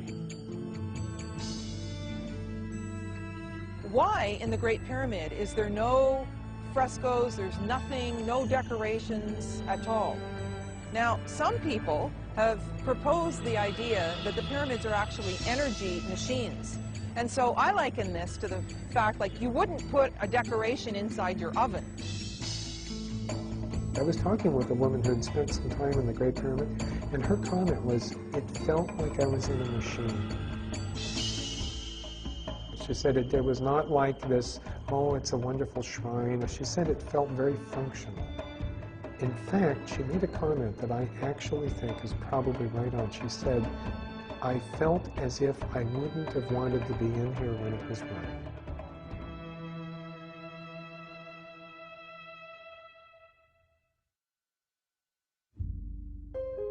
Invisible, subtle energy occurs around us all the time and is measurable by science. We had noticed a lot of people showing us photographs from megalithic sites that disproportionately often seem to have these balls of light in there, usually flash photos. Orbs are often written off as dust or other particles in the air, but that does not change the fact that they seem to occur more often in particular places at particular times. At Tikal, at the top of the most energetic pyramid that we found down there, we took a lot of flash photos during the course of our 8-hour stakeouts, which would run from roughly 3 a.m. till 11 a.m.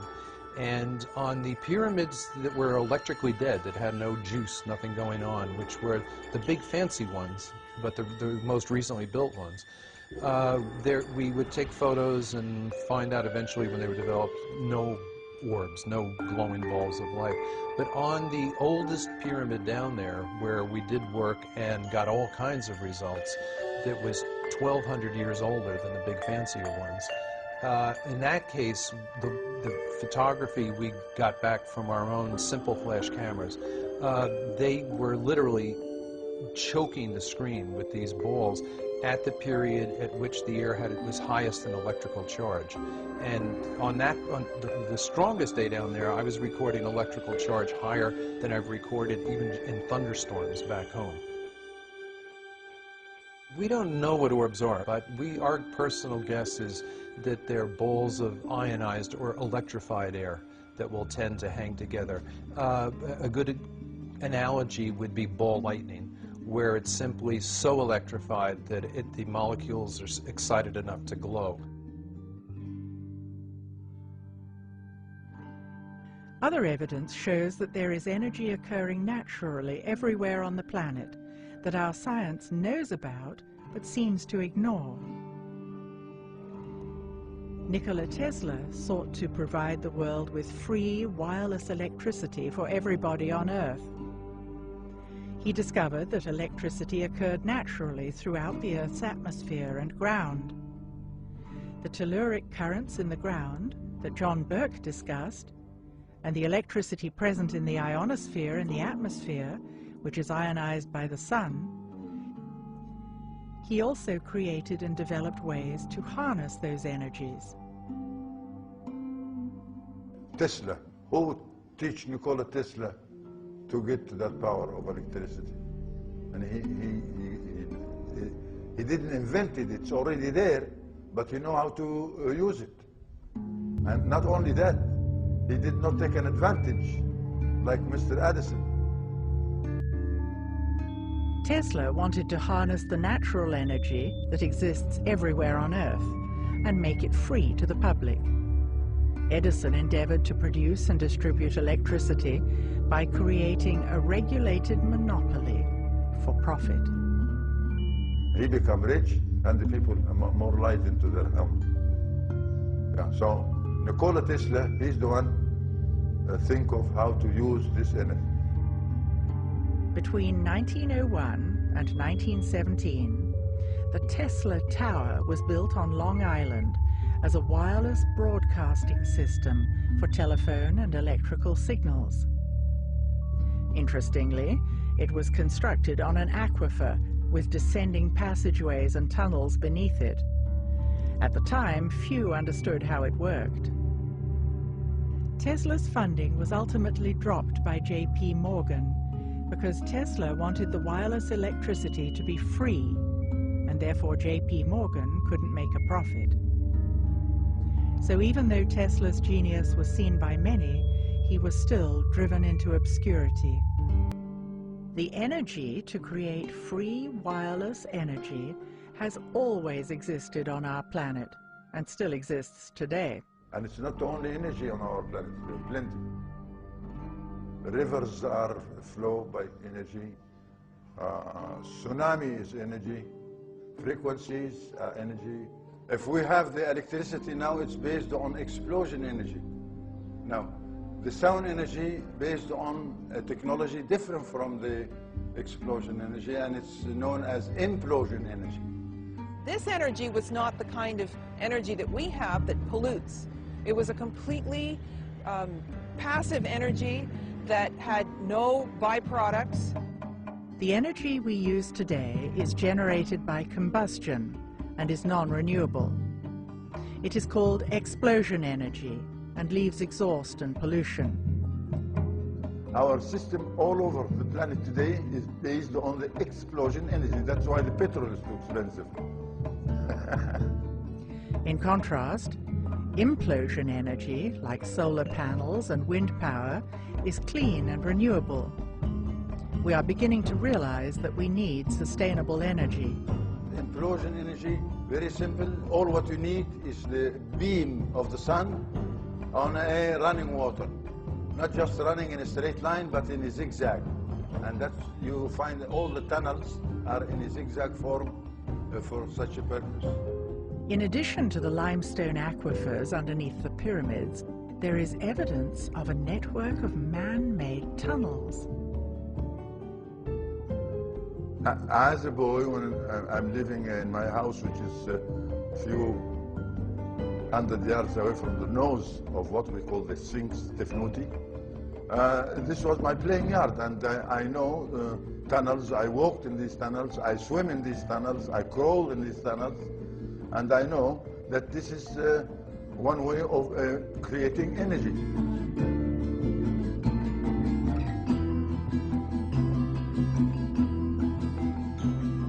Now this is cost nothing. I mean, all what you need is a beam of the sun reaching the running water underneath the tunnel, and you can see that there are many openers in each tunnel permit this sun beam reach the water. And when it does, then the energy is there. Energy is not just to run your car, or it's run the people, feed the people.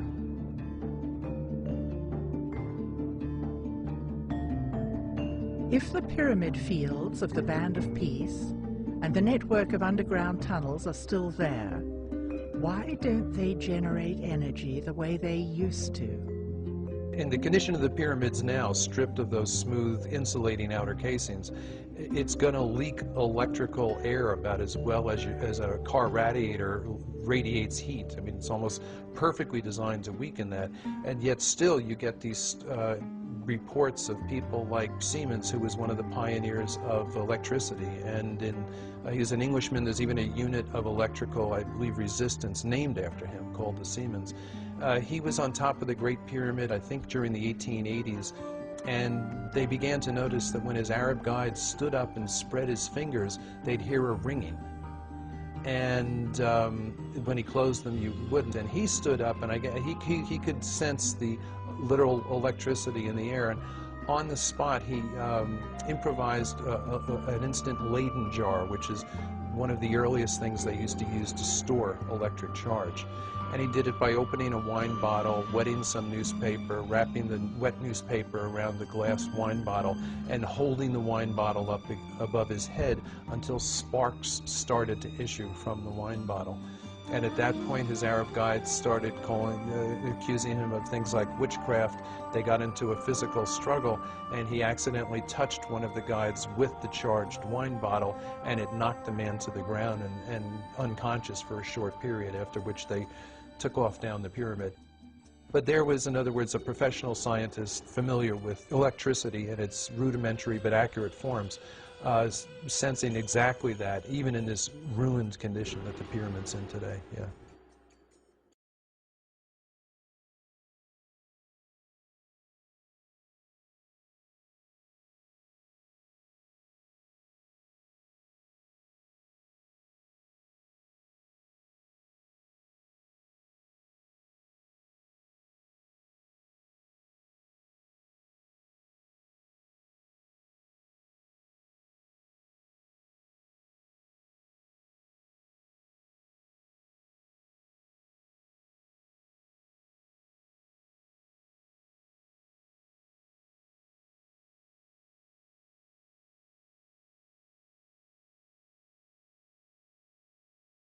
In the Giza power plant, the subterranean chamber, I theorize, actually held equipment that drove the pyramid, the entire pyramid, to resonance, and in assistance with some of the other pyramids, actually drove the entire plateau to a vibratory resonance. And what that equipment looked like, I have no idea. I mean, one can speculate, but certainly somebody who actually develops a system, and I believe John has developed a system, and John, you can override me if you want. I don't want to speak for you. Yeah, I actually, back in '99, I had read Chris's book, and had come across part of what his theory was regarding the subterranean chamber creating the pulse, or the pulsing frequency to drive the upper part of the pyramid, something of Tesla sort of nature. And in April of 2000, I finally built a working model of the basic pump assembly of the descending passage in the subterranean chamber. And the one thing I had noticed was that that the subterranean chamber was absorbing the vast majority of a hydraulic hammer or a compression wave. And it was sending. Can you explain what compression wave is on a hydraulic hammer? Hydraulic hammer is an effect which occurs when moving water is stopped nearly instantaneously, basically the near instantaneous closing of a valve. And when that occurs, the water which is moving at a certain speed stops instantaneously, and when it does that, it compresses the fluid at the valve area, and it reflects back up from the water source. And what I found was that the subterranean chamber, when it was absorbing the vast majority of this compression wave, and the compression wave has a tremendous force. I've calculated out to be something in the neighborhood of 21 million pounds of force, vertical force in the subterranean chamber. So it's a sizable force. So how difficult would it be to accomplish that? Because that subterranean chamber is very odd. It's rough cut. It's got some sort of wall between it. It looks, and so many people have guessed, there's got to be a very specific purpose to this, but it doesn't look like any technology we're used to seeing. So would it be by specific design to do that? How difficult is it to accomplish that, what you're talking about? It was a very, very difficult design in that it's a three-dimensional, it's very much a three-dimensional design, and not only does it incorporate fluid dynamics, it also incorporates acoustical dynamics. Oh, how so? Can you both explain? All three? Explain that a little more. Of course, that leads right into Chris's work when you say acoustical dynamics, so go ahead, Chris. Well, I'm not going to steal John's thunder because, the acoustics, if you look at any sound traveling through any medium, it is vibration. We know it as sound when it strikes our ears. But really, it's a wave that is traveling through a medium, whether it's through a water gas or a air. solid or a liquid. Okay. So the properties of the medium and also the dimensions that the medium is contained within would affect the characteristics of the sound or the vibration. Why is it important to set up a vibration there, and what could it do? To set up a vibration in the subterranean chamber could potentially cause the entire pyramid to, if that vibration is pulsed at the resonant frequency of the structure, then the structure will absorb that energy. It will maximize the throughput of that energy through the structure. So when you talk about, say, a harmonic resonance, you can actually, it's like a piano strings where you strike one and at an octave higher, another string will vibrate in sympathy. It maximizes the absorption of energy.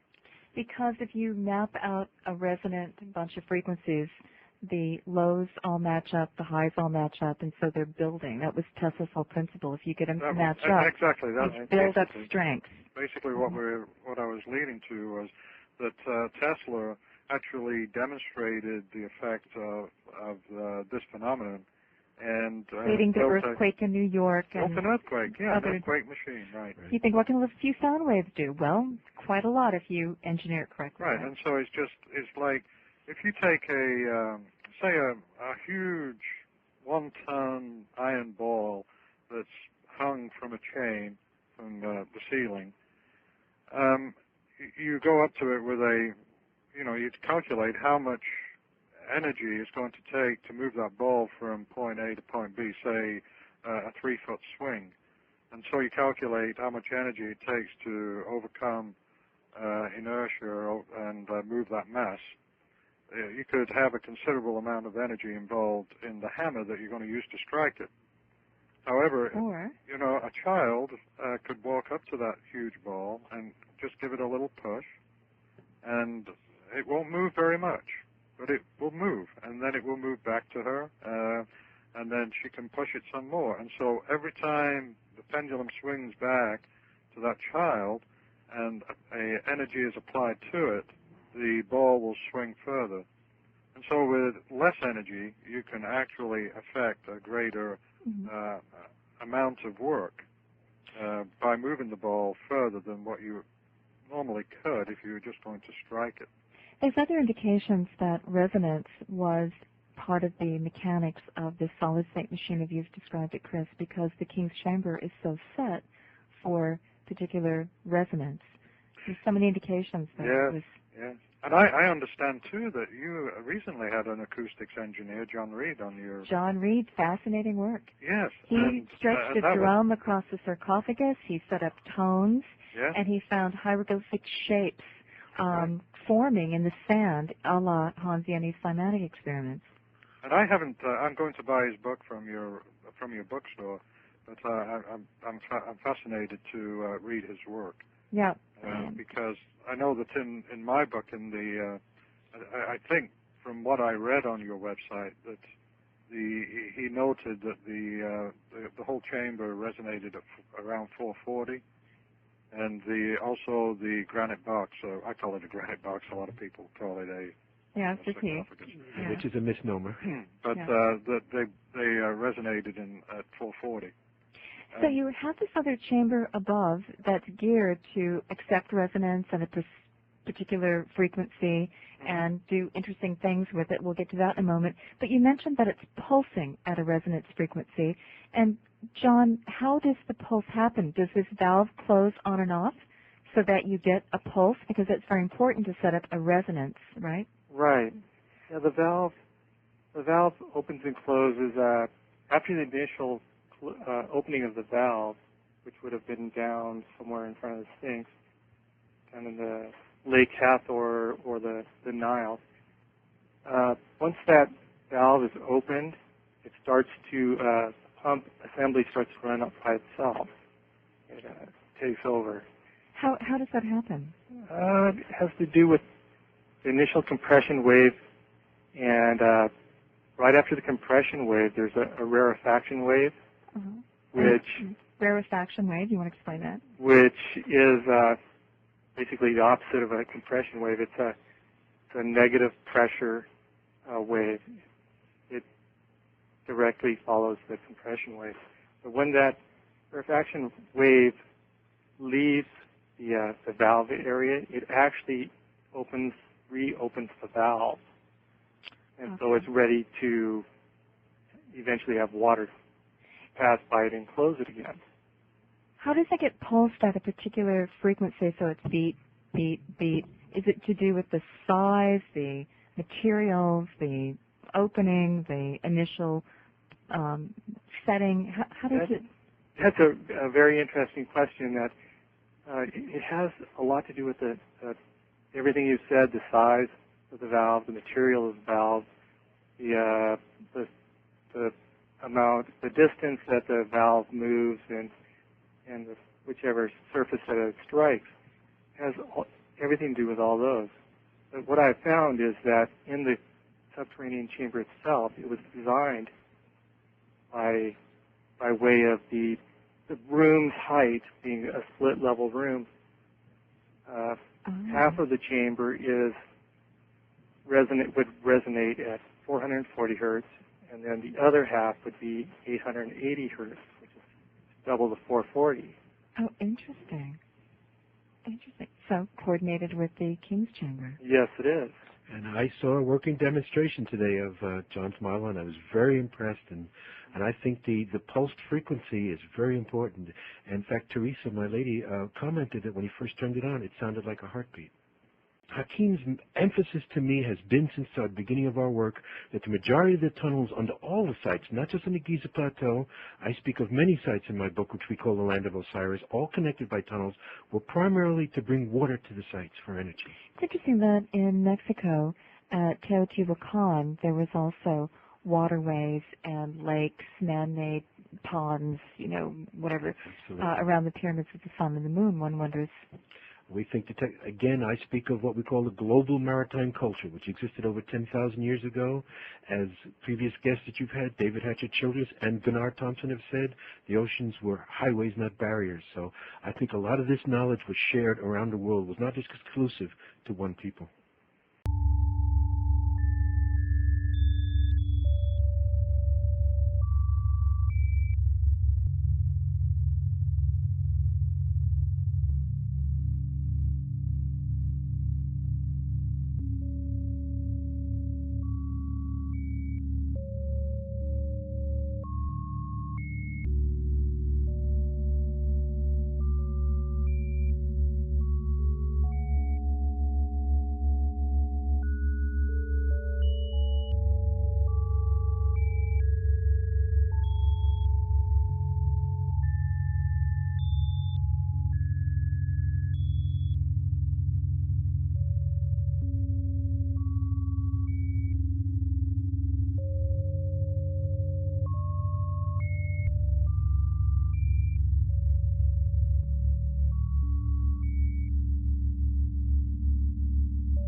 Professor Hardigan?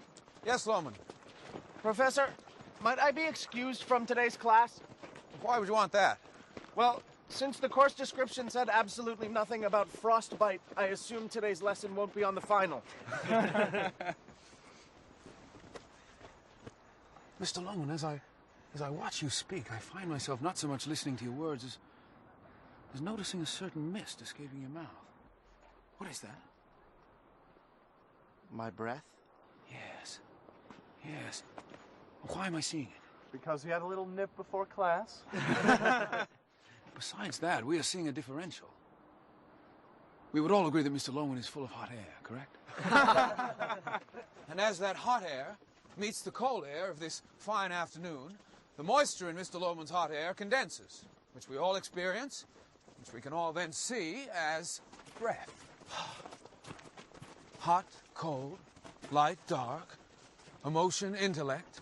The universe runs on the collision of such forces, as we shall see. Gather round. What is it? A windmill? Not hardly. This device, which is called a reverse radiometer, sits motionless, sealed and protected from the wind, and yet when exposed to the light of the sun...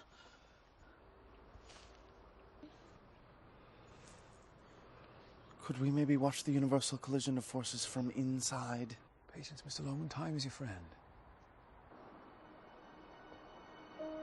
So long as you have enough of it.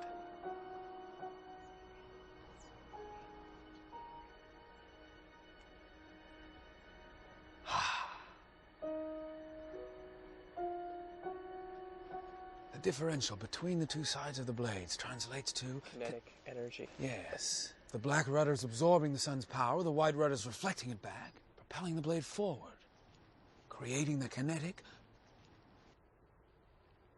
from the stagnant. We'll pick this up tomorrow. Class dismissed.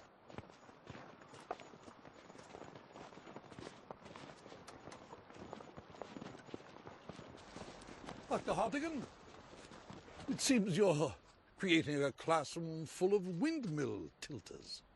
I can only hope so. And here I thought that students came to Columbia University for a formal education.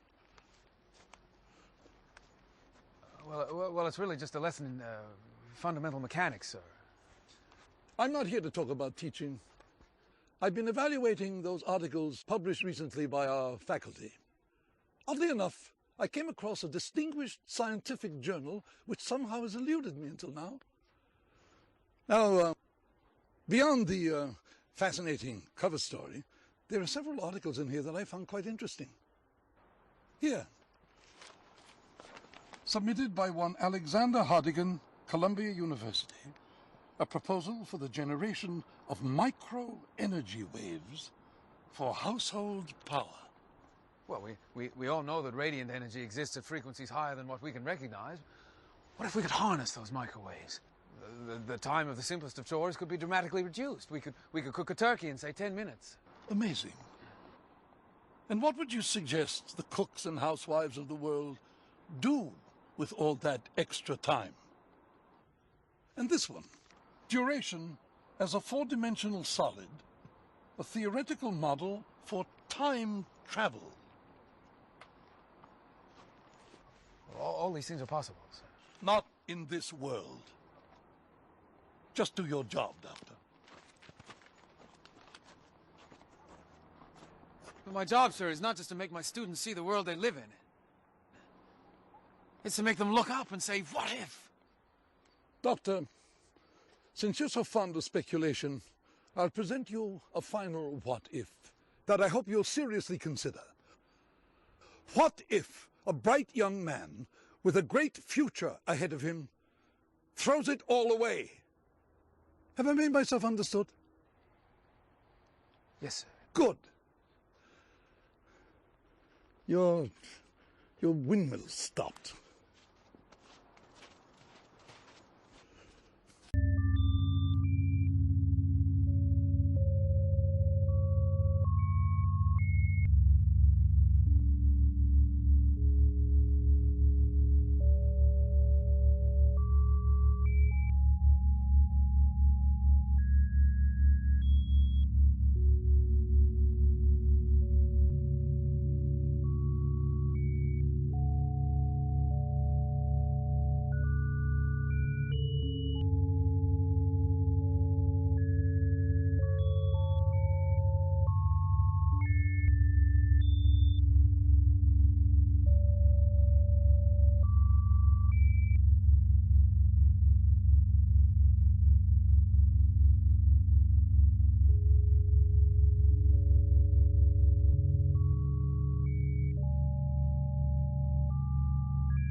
88年的8月25号，9点钟，我们就在外面就在单位院里啊，正在没啥事唠嗑呢，突然间看到那个西北部出了一个光团，然后呢出现了以后呢，由于这东西由小变大，越来越大，完了呢又是顺时针旋转、反时针旋转，当时我们就懵了，这是什么东西？从来没看着过。一看呢，肯定第一个我印象感觉，不是属于我们气象的东西，可能是天外来物或者什么飞碟。这就是黑河气象局辛苦保存了20年的录像带资料。时间太过久远，图像有些模糊，但是我们可以感受到不明飞行物出现的那个时候，人们心里有多么的激动。从录像中我们可以看到，这是一次无比华丽壮美的夜空奇象。一个光点急速升高，随即旋转扩散，光亮异常。而最为蹊跷的是，发光体旋转的过程中有一次明显的变向，从顺时针忽然转到了逆时针方向。这个让人匪夷所思的变向，是在照片中无法看到的，也是我们在电脑模拟的动画上都没有想象到的。当时连续这几天呢，整个老百姓里每天就是茶余饭后这个议论的一个主题，因为他连续出了一天，第二天又出来，连续出了5天，所以说这个议论了很长很长时间。多数人倾向于是不是俄罗斯销毁核武器，出现一些个东西，能不能影响到咱们生活，能影响到咱们。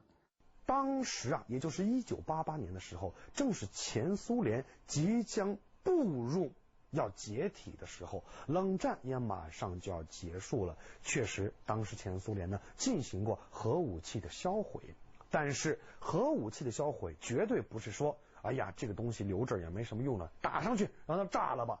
不是那个概念，核武器空爆的威力也是非常大的。那么这种空爆实际上就是使用它了。如果当年苏联真这么干的话，他自己的人民会遭殃，全世界的人民也不会答应的。而且如果有这样的行动的话，那么当时美国也好，前西方集团也好，都会通过各种侦测手段把它侦测到的。那么正常的核武器销毁呢，其实指的就是对它的战斗部，也就是核弹头这部分进行消解。先把它拆开，把其中的各个零件呢洗消无害化之后，再深埋封存。对于它里面的这个核反应装置当中的核物质呢，也要对它呢进行封存深埋，这样呢才能说是一个简单的核武器的拆除报废的过程，而并不是像有些人传言的哐让它炸了吧。现在呢，我们可以再来看一看这一段画面。我个人认为啊，第一它非常的诡异，第二呢它实在是太美了。尤其是到了结局这个部分，您看到了吗？原本是这样转的，突然之间你都形容不出来它到底是一种什么样的方式，就拖出了一个与之前旋转方向完全相反的美丽的尾巴。如果说这不是一个 UFO， 这只是一团焰火的话，你会惊叹于人类的奇思妙想。但这件事情神秘就神秘在了，它不是我们已知的一些我们常见到的飞行装置，或者是像烟花这类的东西，它是人们无意之中拍摄到的一个已经悬了20多年的一个 UFO 的片段。它到底会是什么呢？